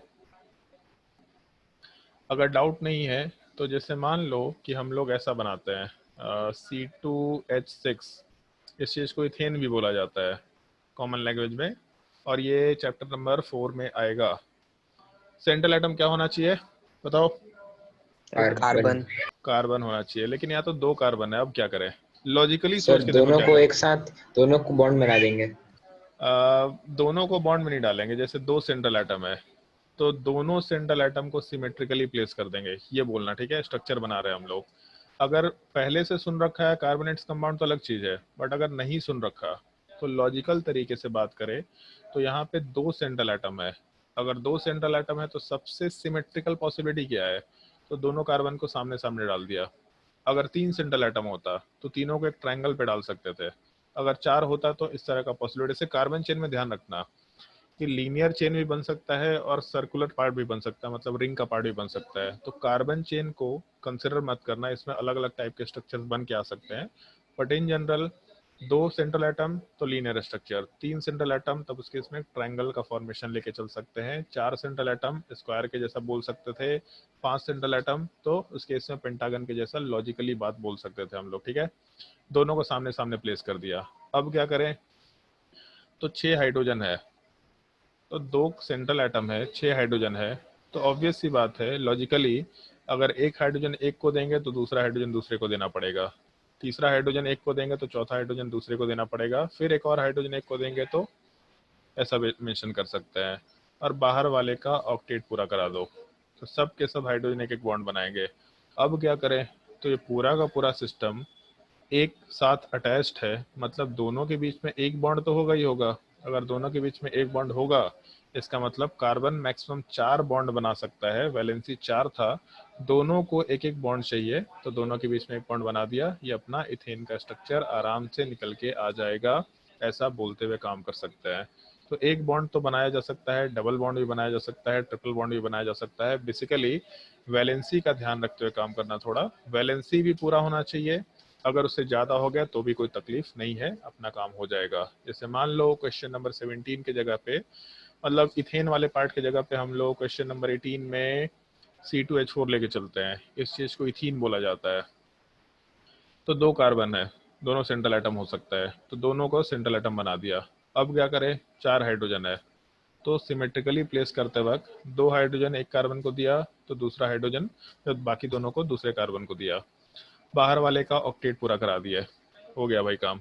अब क्या हुआ, तो दोनों को आपस में अटैच करना है, लेकिन कार्बन का वैलेंसी कितना होता है, 4, वैलेंस इलेक्ट्रॉन भी 4 है, वैलेंसी भी 4 है, मतलब कार्बन 4 इलेक्ट्रॉन्स शेयर करके 4 बॉन्ड बनाना चाहेगा, 2 तो बना चुका, दोनों को ही, दोनों को 2-2 बॉन्ड बनाने हैं, तो दोनों को अगर 2-2 बॉन्ड बनाने हैं तो डबल बॉन्ड बना देते हैं, हो गया अपना काम C2H4 वाले पार्ट का।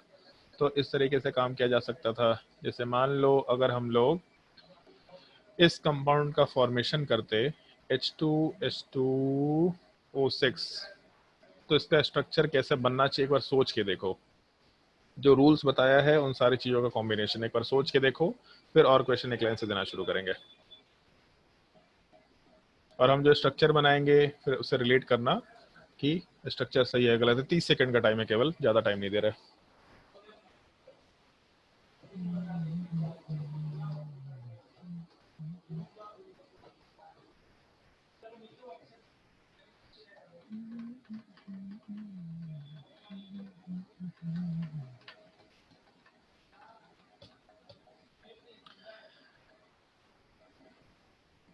इसका स्ट्रक्चर कुछ ऐसा आना चाहिए।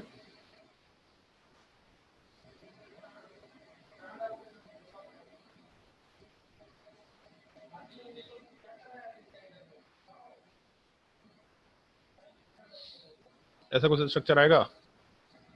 Yes sir. अगर इस स्ट्रक्चर में किसी को कोई डाउट है तो पूछ सकता है, फिर उसका लॉजिकल एस्पेक्ट बता देंगे।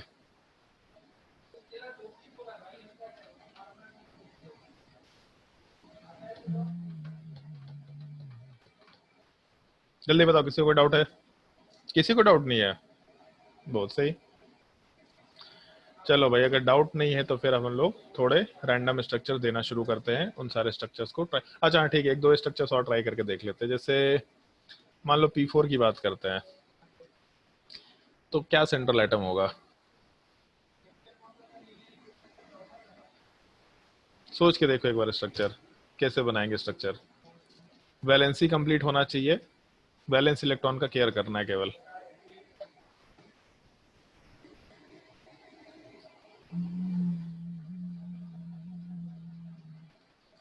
लॉजिक तो पहले दे दिया है, 4 एटम्स हैं। पॉइंट ये है कि सेम ही एलिमेंट के 4 एटम है, तो चारों यही सेंट्रल एटम बन जाएंगे और कोई है ही नहीं। 4 के लिए स्क्वायर यूज कर सकते हैं।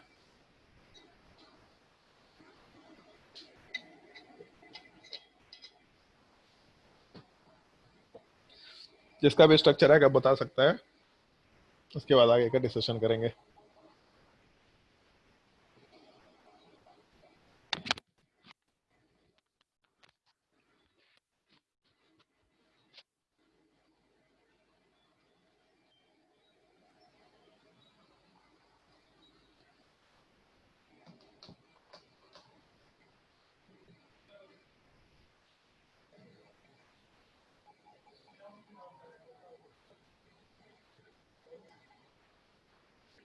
आए किसी का आंसर?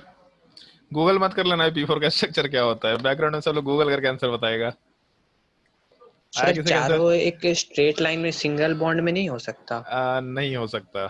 हम सिमेट्रिकल स्ट्रक्चर की बनाने की बात करें, जैसे ऐसा अगर मान लो होता, ठीक है, तो सिमेट्रिकल स्ट्रक्चर बनाते वक्त कैसे कंसिडरेशन लेके चल सकते हैं यहाँ पे, ये बताओ। एक ये कंसिडरेशन ले सकते हैं, एक छोटी सी पॉसिबिलिटी है, लेकिन फास्फोरस का वैलेंसी कंप्लीट नहीं हो पा रहा। फास्फोरस का वैलेंस इलेक्ट्रॉन 5 है, ग्रुप नंबर 15, तो वैलेंसी 3 होगा, मतलब 3 बॉन्ड तो बनाने ही पड़ेंगे इसको।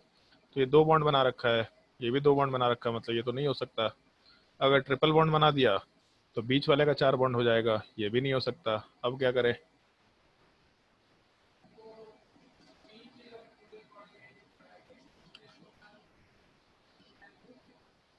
और किसी का स्ट्रक्चर आया?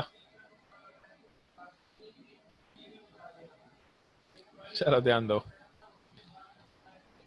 4 एटम्स हैं, तो चारों को एक स्क्वायर के जैसा प्लेस कर दिया, और स्क्वायर के जैसा प्लेस कर रहे हैं तो ऐसा बॉन्ड बना दिया। अब इसमें फास्फोरस वाले पार्ट का अभी जस्ट मेंशन किया, ग्रुप नंबर 15 का एलिमेंट है, नाइट्रोजन के नीचे फास्फोरस आता है, मतलब वैलेंस इलेक्ट्रॉन 5 होगा, तो वैलेंसी कितना? 3 हो जाएगा। तो हर एक फास्फोरस 3 बॉन्ड्स बनाएंगे। अगर 3 बॉन्ड्स बनाने होते तो यहाँ तो 2 ही बॉन्ड है, सब में 2-2 बॉन्ड है, सब का 1-1 बॉन्ड कम है। तो उस केस में अगर ऐसा स्ट्रक्चर बनाए तो इस केस में ये बॉन्ड एग्जिस्ट करके रह सकता है P4 वाले पार्ट में।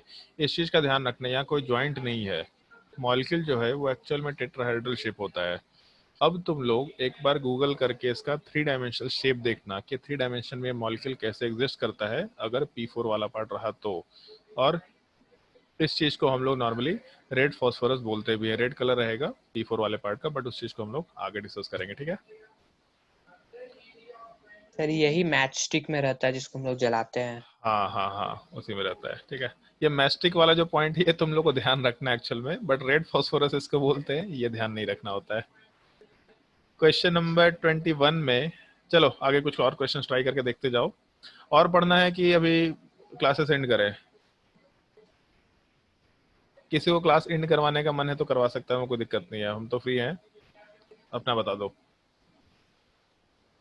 सबको पढ़ने में मन है, बढ़िया है भाई। तुम लोग का क्लास ने रात में ही लगा देना चाहिए, रात को 9, 10, 11, 12 आराम से रात में पढ़ाई करो। हम भी उस टाइम पे अच्छे नींद में, मतलब नींद में एकदम नहीं रहते हैं, हम रात को 3 बजे 4 बजे तक सोते हैं। सुबह 10 बजे उठ करके क्लास लेना बड़ा हेडेक होता है मेरे लिए। कितने लोग ऐसे हैं जो ये निशाचर है? सर है सर, लेकिन क्लासेस अटेंड करना इसी शाम इवनिंग टाइमिंग में अच्छा लगता है। नहीं, फिर क्लासेस उसके अटेंड बाद करना, अपने मन से मतलब सेल्फ स्टडी करना अच्छा लगता है उस समय, जब 10 से 11 12 बजे। हाँ उस टाइम पे एक्चुअल में बहुत शांति रहता है मॉल में, तो बहुत अच्छा कंसंट्रेशन बिल्डअप होता है। दिन भर में तो कभी गाड़ी चलता है, कभी ठक ठुक इधर उधर होते रहता है, दिन भर में एंट्रोपी थोड़ा हाई होता है, स्टेबिलिटी थोड़ा हाई होता है। शाम में माहौल शांत रहता है, तो हमको भी एक्चुअल में पता नहीं क्यों, हम छठे क्लास से 5वें क्लास से रात में पढ़ाई करते थे। मतलब एग्जाम होता था तो रात भर पढ़े और सुबह जाके एग्जाम दे के आए, फिर सो गए। पता नहीं अपने आप से हैबिट डेवलप हो गया था, जबकि उस टाइम पे तो फोन वोन भी नहीं हुआ करता था, तभी मेरा हैबिट हो गया था ऐसा। और अब तो मतलब अब तो नींद ही नहीं आता, ऐसे आदत खराब हो गया है। सुबह 3-4 बजे तक नॉर्मली जाग जाओ। कभी हमको ट्रेन पकड़ना हुआ ना 6 बजे का, तो हम सोते नहीं है, हम रात भर जागते हैं फिर जाके सो जाते हैं। कभी भी हम सुबह उठ करके ट्रेन नहीं पकड़ सकते, मेरा बहुत बड़ा वीकनेस है ये। खैर चलो ठीक है, कुछ और क्वेश्चन डिस्कशन करते हैं। जैसे मान लो ये स्ट्रक्चर ट्राई करके देखो, H2SO3, क्वेश्चन नंबर 22 वाले पार्ट में HClO4,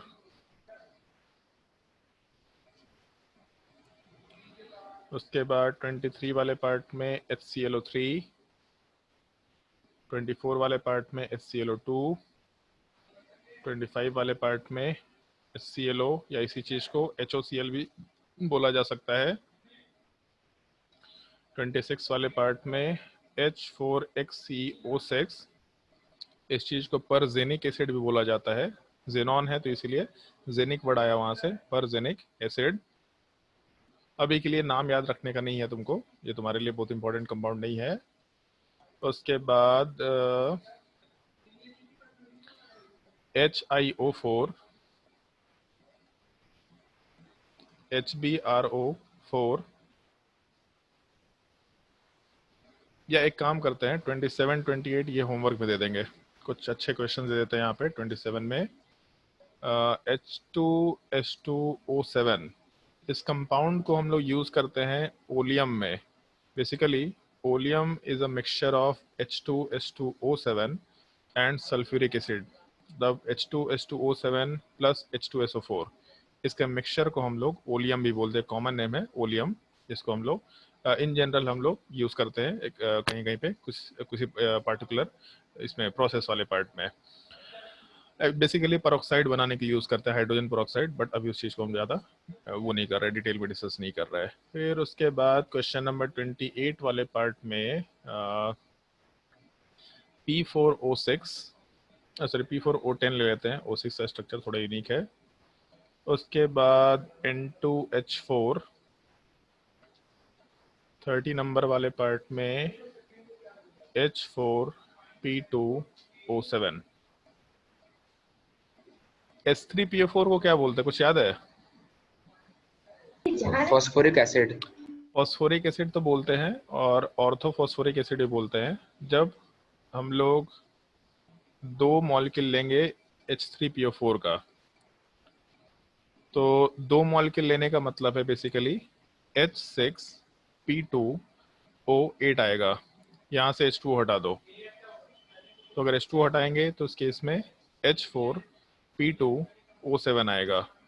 जब हम लोग एक ऑक्सी एसिड के किसी एक, मतलब ऑक्सी एसिड के 2 मॉलिक्यूल्स को कंबाइन करके H2O हटाते हैं, तो वहाँ पे पायरो लगा देते हैं, तो H3PO4 फॉस्फोरिक एसिड था, तो यहाँ वाले पार्ट में हम लोग पायरोफॉस्फोरिक एसिड वर्ड आराम से यूज कर सकते हैं। इन सब का नोमेनक्लेचर करने का एक रूल बनाया गया है, हम लोग को क्लास 11th वाले पार्ट के डिस्कशन में इन सबको यूज करना होता है। खैर अभी नाम नहीं इतना ध्यान रखना है, लेकिन बेसिक इन्फॉर्मेशन बस हम थ्रो करते जा रहे हैं तुम्हारे ऊपर, तुम लोग को स्ट्रक्चर्स बनाने हैं।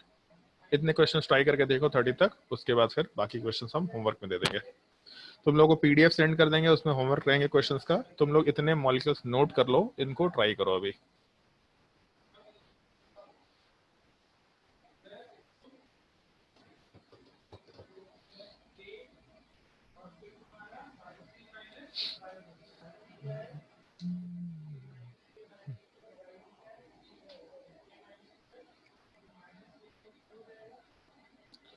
अगर नोट कर लिया हो तो हम आगे मूव कर सकते हैं।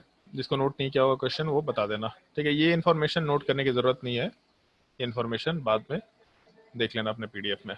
आज का पीडीएफ थोड़ा सेव करके रखना, तो अपने जिंदगी में कभी काम आएगा। बाद में आएंगी ये सब चीजें, बट अभी के लिए थोड़ा ध्यान रखना।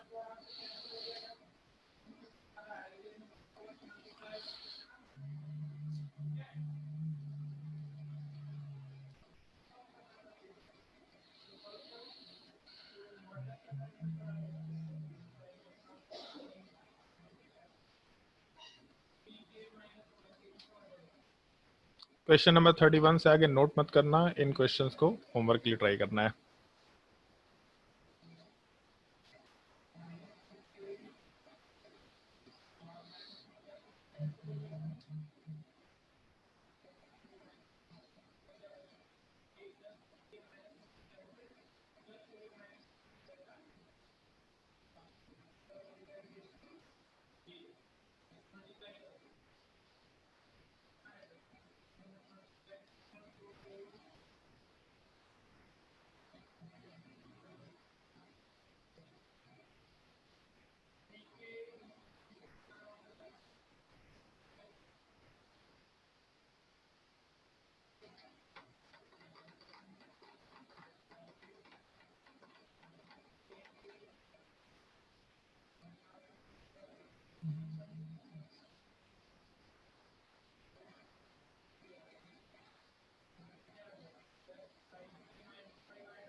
नहीं, B3 and 3S6 नहीं।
सर ClF3 का एक बार बता दीजिए। ClF3 का तो यहाँ लिखा है अभी ClF3, बताना क्यों इसको, ऊपर भी क्या लिखे हैं क्या? नहीं, सर वही वही। तो होमवर्क में दिमाग लगा करके आना ना इसमें, तो हम क्या बता दे, सोच के देखो। जो रूल्स पता है उस पर बहुत सिंपल तरीके से बनेगा ये, इसमें ज्यादा कुछ सोचना नहीं है।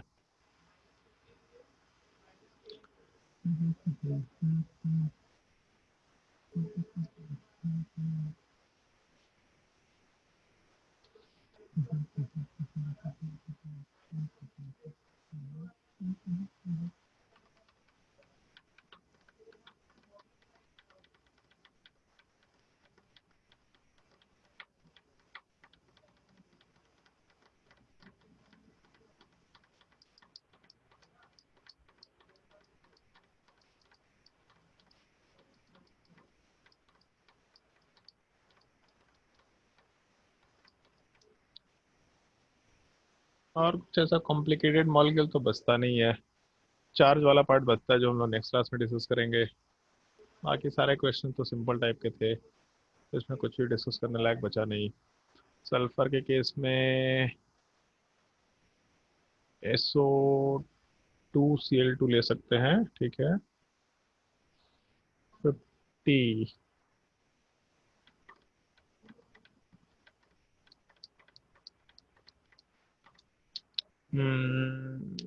S2, S2O3, S2O5।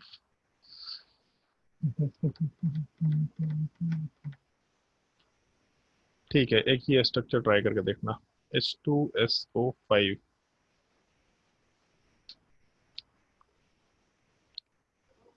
और अगर ऊपर के आंसर्स आ गए हो तो अपना हाथ रेज कर लें ताकि डिस्कशन शुरू कर पाए क्वेश्चन नंबर 30 तक।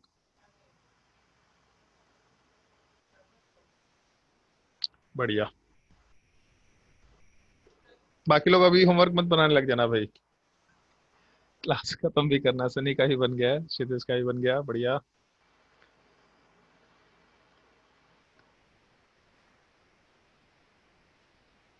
सुजय का भी हो गया, बाकी लोग फटाफट बनाओ। दीक्षा का भी हो गया, शुभम का भी हो गया। ईशान जल्दी।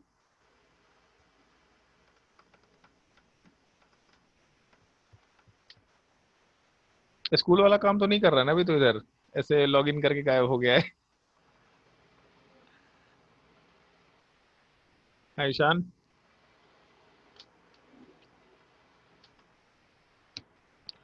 ईशान अवस्थी, जल्दी बताइए।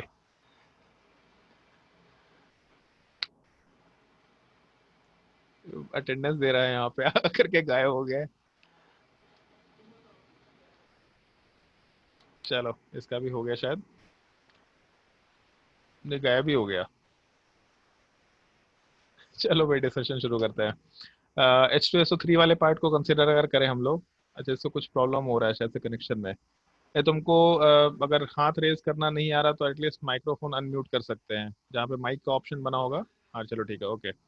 जैसे H2SO3 का स्ट्रक्चर जब बनाएंगे तो उसके इसमें स्ट्रक्चर बनाते वक्त हम लोग दो OH ग्रुप बनाएंगे और एक लोन पेयर वाला पार्ट रहेगा सल्फर पे। बिना लोन पेयर के अगर बना रहे हैं मतलब आंसर गलत है तुम्हारा, थोड़ा ध्यान रखना है। जिसको भी डाउट होगा पूछते चले जाना। HClO4 में क्लोरीन अपना सेंट्रल एटम होगा और एक हाइड्रोजन 4 ऑक्सीजन है तो एक OH ग्रुप बना देंगे, और उसके अलावा 3 ऑक्सीजन बचे तो तीनों को डबल बॉन्ड ऑक्सीजन में प्लेस कर सकते हैं। अपना HClO4 का स्ट्रक्चर होगा। HClO3 वाले पार्ट में क्लोरीन सेंट्रल एटम, एक OH ग्रुप, उसके अलावा 2 ऑक्सीजन के साथ डबल बॉन्ड और एक लोन पेयर वाला पार्ट। बिना लोन पेयर के क्वेश्चन सॉल्व मत करना, इस चीज का थोड़ा केयर करते हुए काम करना है। तो इस केस में लोन पेयर वाला पार्ट के हिसाब से ऐसा स्ट्रक्चर बना सकते हैं। फिर जब हम लोग HClO2 बनाएंगे तो क्लोरीन सेंट्रल एटम, OH वाला पार्ट होगा और एक डबल बॉन्ड ऑक्सीजन होगा, और क्लोरीन के ऊपर 2 लोन पेयर होने चाहिए। ये अपना HClO2 का स्ट्रक्चर होगा।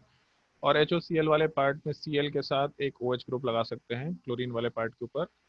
एक्चुअल में अगर देखा जाए तो क्लोरीन सेंट्रल एटम है ही नहीं यहाँ पे, ऑक्सीजन वाला पार्ट सेंट्रल एटम है। लेकिन ठीक है, उस ट्रेंड में हम लोग चलते आ रहे थे इसलिए क्लोरीन को सेंट्रल एटम बना के काम कर लिए। लेकिन मेन सेंट्रल एटम ऑक्सीजन वाला पार्ट इधर बिहेव कर रहा है। ये अपना 25 तक का क्वेश्चन नंबर आराम से निकल के आ जाएगा। फिर उसके बाद जब हम लोग क्वेश्चन नंबर 26 की बात करते हैं, परजेनिक एसिड। तो जेनॉन वाला पार्ट सिंगल एटम होगा और इसमें 4 हाइड्रोजन 6 ऑक्सीजन है, इसका मतलब 4 OH ग्रुप हो सकता है। तो 4 OH ग्रुप को डाल दिया और उसके अलावा 2 ऑक्सीजन वाले पार्ट को प्लेस कर दिया, तो दोनों चारों OH group single single bond और Xe वाले पार्ट के साथ डबल बॉन्ड। ये अपना पर्जेनिक एसिड का स्ट्रक्चर निकल के आएगा। ओलियम के स्ट्रक्चर की जब बात करेंगे तो ओलियम वाले पार्ट में H2H2O7 सिमेट्रिकल स्ट्रक्चर के हिसाब से हम लोग ऐसा कंसिडर कर सकते हैं कि 2 सल्फर, उसके अलावा हम लोग के पास क्वेश्चन में 2 हाइड्रोजन 7 ऑक्सीजन है, मतलब लॉजिकली 2 OH ग्रुप होने चाहिए। दोनों के साथ हम लोग सिंगल बॉन्ड आराम से कंसिडर करते हुए काम कर सकते हैं। अरे क्या हो गया, हाँ, दोनों के साथ सिंगल बॉन्ड कंसिडर करते हुए आराम से काम कर सकते हैं। तो इस केस में 2 तो सिंगल बॉन्ड हो गया, 5 ऑक्सीजन बच गया अपने पास। अगर 5 ऑक्सीजन बचा तो क्या कर सकते हैं, तो इस केस में एक ऑक्सीजन एक सल्फर को दिया, दूसरा दूसरे को दिया, तीसरा एक को दिया, चौथा भी एक को दिया, तो यहाँ से एक तो ये पार्ट हो गया। अब उसके बाद क्या है, एक ऑक्सीजन है, 2 सल्फर है, तो लॉजिकली सिमेट्रिकली बिल्कुल बीच में आना चाहिए। इसका मतलब दोनों तरफ से एक बॉन्ड बना के H2H2O7 का स्ट्रक्चर आराम से बनाया जा सकता है। P4O10 का स्ट्रक्चर थोड़ा कॉम्प्लिकेटेड है, N2H6 का पहले बताते हैं, P4O10 का बाद में बताएंगे। 2 सिंगल एटम दोनों को प्लेस कर दिया और H6, अरे यार थोड़ा गलती हो गया यहाँ पे, N2H6 नहीं होगा, N2H4 होगा, यहाँ करेक्शन कर लेना, H6 हो ही नहीं सकता, वो स्ट्रक्चर ही पॉसिबल नहीं हो पाएगा, तो उसको सही कर लेना N2H4। तो जब N2H4 का स्ट्रक्चर बनाएंगे तो 2 नाइट्रोजन, दोनों पे 2 हाइड्रोजन, बाहर वाले का ऑक्टेट पूरा करा दिया, और नाइट्रोजन का वैलेंसी 3 है, वैलेंस इलेक्ट्रॉन 5 है, वैलेंसी 3 है, मतलब 3 ही बॉन्ड बना सकते हैं, इसलिए N2H6 नहीं हो पाएगा, गड़बड़ हो जाएगा। तो इस केस में नाइट्रोजन को 3 बॉन्ड बनाना है, दोनों नाइट्रोजन को, तो 2 बॉन्ड तो बना चुके थे, तीसरा बॉन्ड बना लेंगे, ये अपना स्ट्रक्चर हो गया। और इसमें नाइट्रोजन वाले पार्ट के ऊपर 5 वैलेंस इलेक्ट्रॉन थे, देयरफॉर दोनों के ऊपर एक एक लोन पेयर कंसिडर करते हुए काम कर सकते हैं। तो ये अपना N2H4 का स्ट्रक्चर निकल के आना चाहिए। फिर पायरोफॉस्फोरिक एसिड का जब स्ट्रक्चर बनाएंगे H4P2O7, तो 2 फॉस्फोरस, पहला काम डबल बॉन्ड ऑक्सीजन बनाया, पहले OH नहीं, पहले डबल बॉन्ड ऑक्सीजन बनाना है। 4 हाइड्रोजन 3 ऑक्सीजन, इसका मतलब आराम से 4 OH ग्रुप बनाएंगे, तो लॉजिकली और सिमेट्रिकली दोनों OH, दोनों फॉस्फोरस से 2 OH ग्रुप डाल देंगे। उसके बाद कितना ऑक्सीजन बच गया, तो 3 3 6 ऑक्सीजन खत्म हो गया, एक ऑक्सीजन बच गया, तो सेंटर में डाल के आराम से दोनों तरफ से बॉन्ड बनाया जा सकता है H4P2O7 का स्ट्रक्चर। यहाँ तक कोई पार्ट में डाउट है तो बताओ, और फिर P4O10 का स्ट्रक्चर डिस्कस करते हैं। कोई भी डाउट है तो बताओ, क्वेश्चन नंबर 30 तक। ज्यादा सर डाउट होना नहीं चाहिए। 28। 28 तो बता ही रहे भाई कि अभी बताना है, और कोई डाउट है तो बताओ। चलो ध्यान दो, जैसे P4O10 का स्ट्रक्चर अगर बनाना है, तो अभी मेंशन किया था P4 का स्ट्रक्चर, तो चलो भाई फॉस्फोरस ऐसा डाल दिया। उसके बाद पहला काम, फॉस्फोरस के साथ in general double bond oxygen बनाते हैं, जनरली बोल रहे हैं, हमेशा नहीं बोल रहे, ठीक है। हम जो रूल्स मेंशन किया, फिर जो तरीका मेंशन कर रहे हैं, जनरलाइजेशन पे पुट करके मेंशन किया है, कोई ऐसा हार्ड एंड फास्ट रूल नहीं है। अब उसके बाद क्या है, तो 4 ऑक्सीजन खत्म हो गए P4O10 में, और इसके अलावा 6 ऑक्सीजन बच गए। तो अगर 6 ऑक्सीजन बच गए तो एक ऑक्सीजन, दूसरा ऑक्सीजन, तीसरा ऑक्सीजन, चौथा ऑक्सीजन, सबको बीच बीच में डाल दिया, क्योंकि एक ही डबल बॉन्ड ऑक्सीजन बनाना है, दूसरा डबल बॉन्ड ऑक्सीजन बनाना नहीं है, ये भी ध्यान रखना है अपने को। उसके बाद अगर P4 का स्ट्रक्चर याद है तुम लोगों को, अभी जस्ट मेंशन किया था P4 का स्ट्रक्चर, तो बस कुछ करना नहीं है, यहाँ पे जितने बॉन्ड्स हैं उन सब में एक एक ऑक्सीजन डाल देना है। तो अपना 3 3 6, मतलब एक ऑक्सीजन, 2 ऑक्सीजन, 3 ऑक्सीजन, 4 ऑक्सीजन, फिर एक ऑक्सीजन ऐसा ले लिया और दूसरा ऑक्सीजन वाला पार्ट यहाँ से कंसिडर कर लिया, ये अपना P4O10 का स्ट्रक्चर निकल के आ जाएगा। 2 डबल बॉन्ड ऑक्सीजन नहीं बनाना है, क्योंकि 2 डबल बॉन्ड ऑक्सीजन बनाने से फॉस्फोरस का जो वैलेंसी है उससे ज़्यादा बॉन्ड्स बन जाएंगे। फॉस्फोरस का वैलेंसी 5 है, तो इससे ज़्यादा वैलेंस इलेक्ट्रॉन भी नहीं बनने चाहिए, ये भी पॉइंट का ध्यान रखना है। तो इसीलिए P4O10 का स्ट्रक्चर, वैसे स्ट्रक्चर जिंदगी भर याद रहेगा तुम लोगों को, बहुत ही यूनिक स्ट्रक्चर होता है। तो आज का क्लास यहीं पे एंड करते हैं।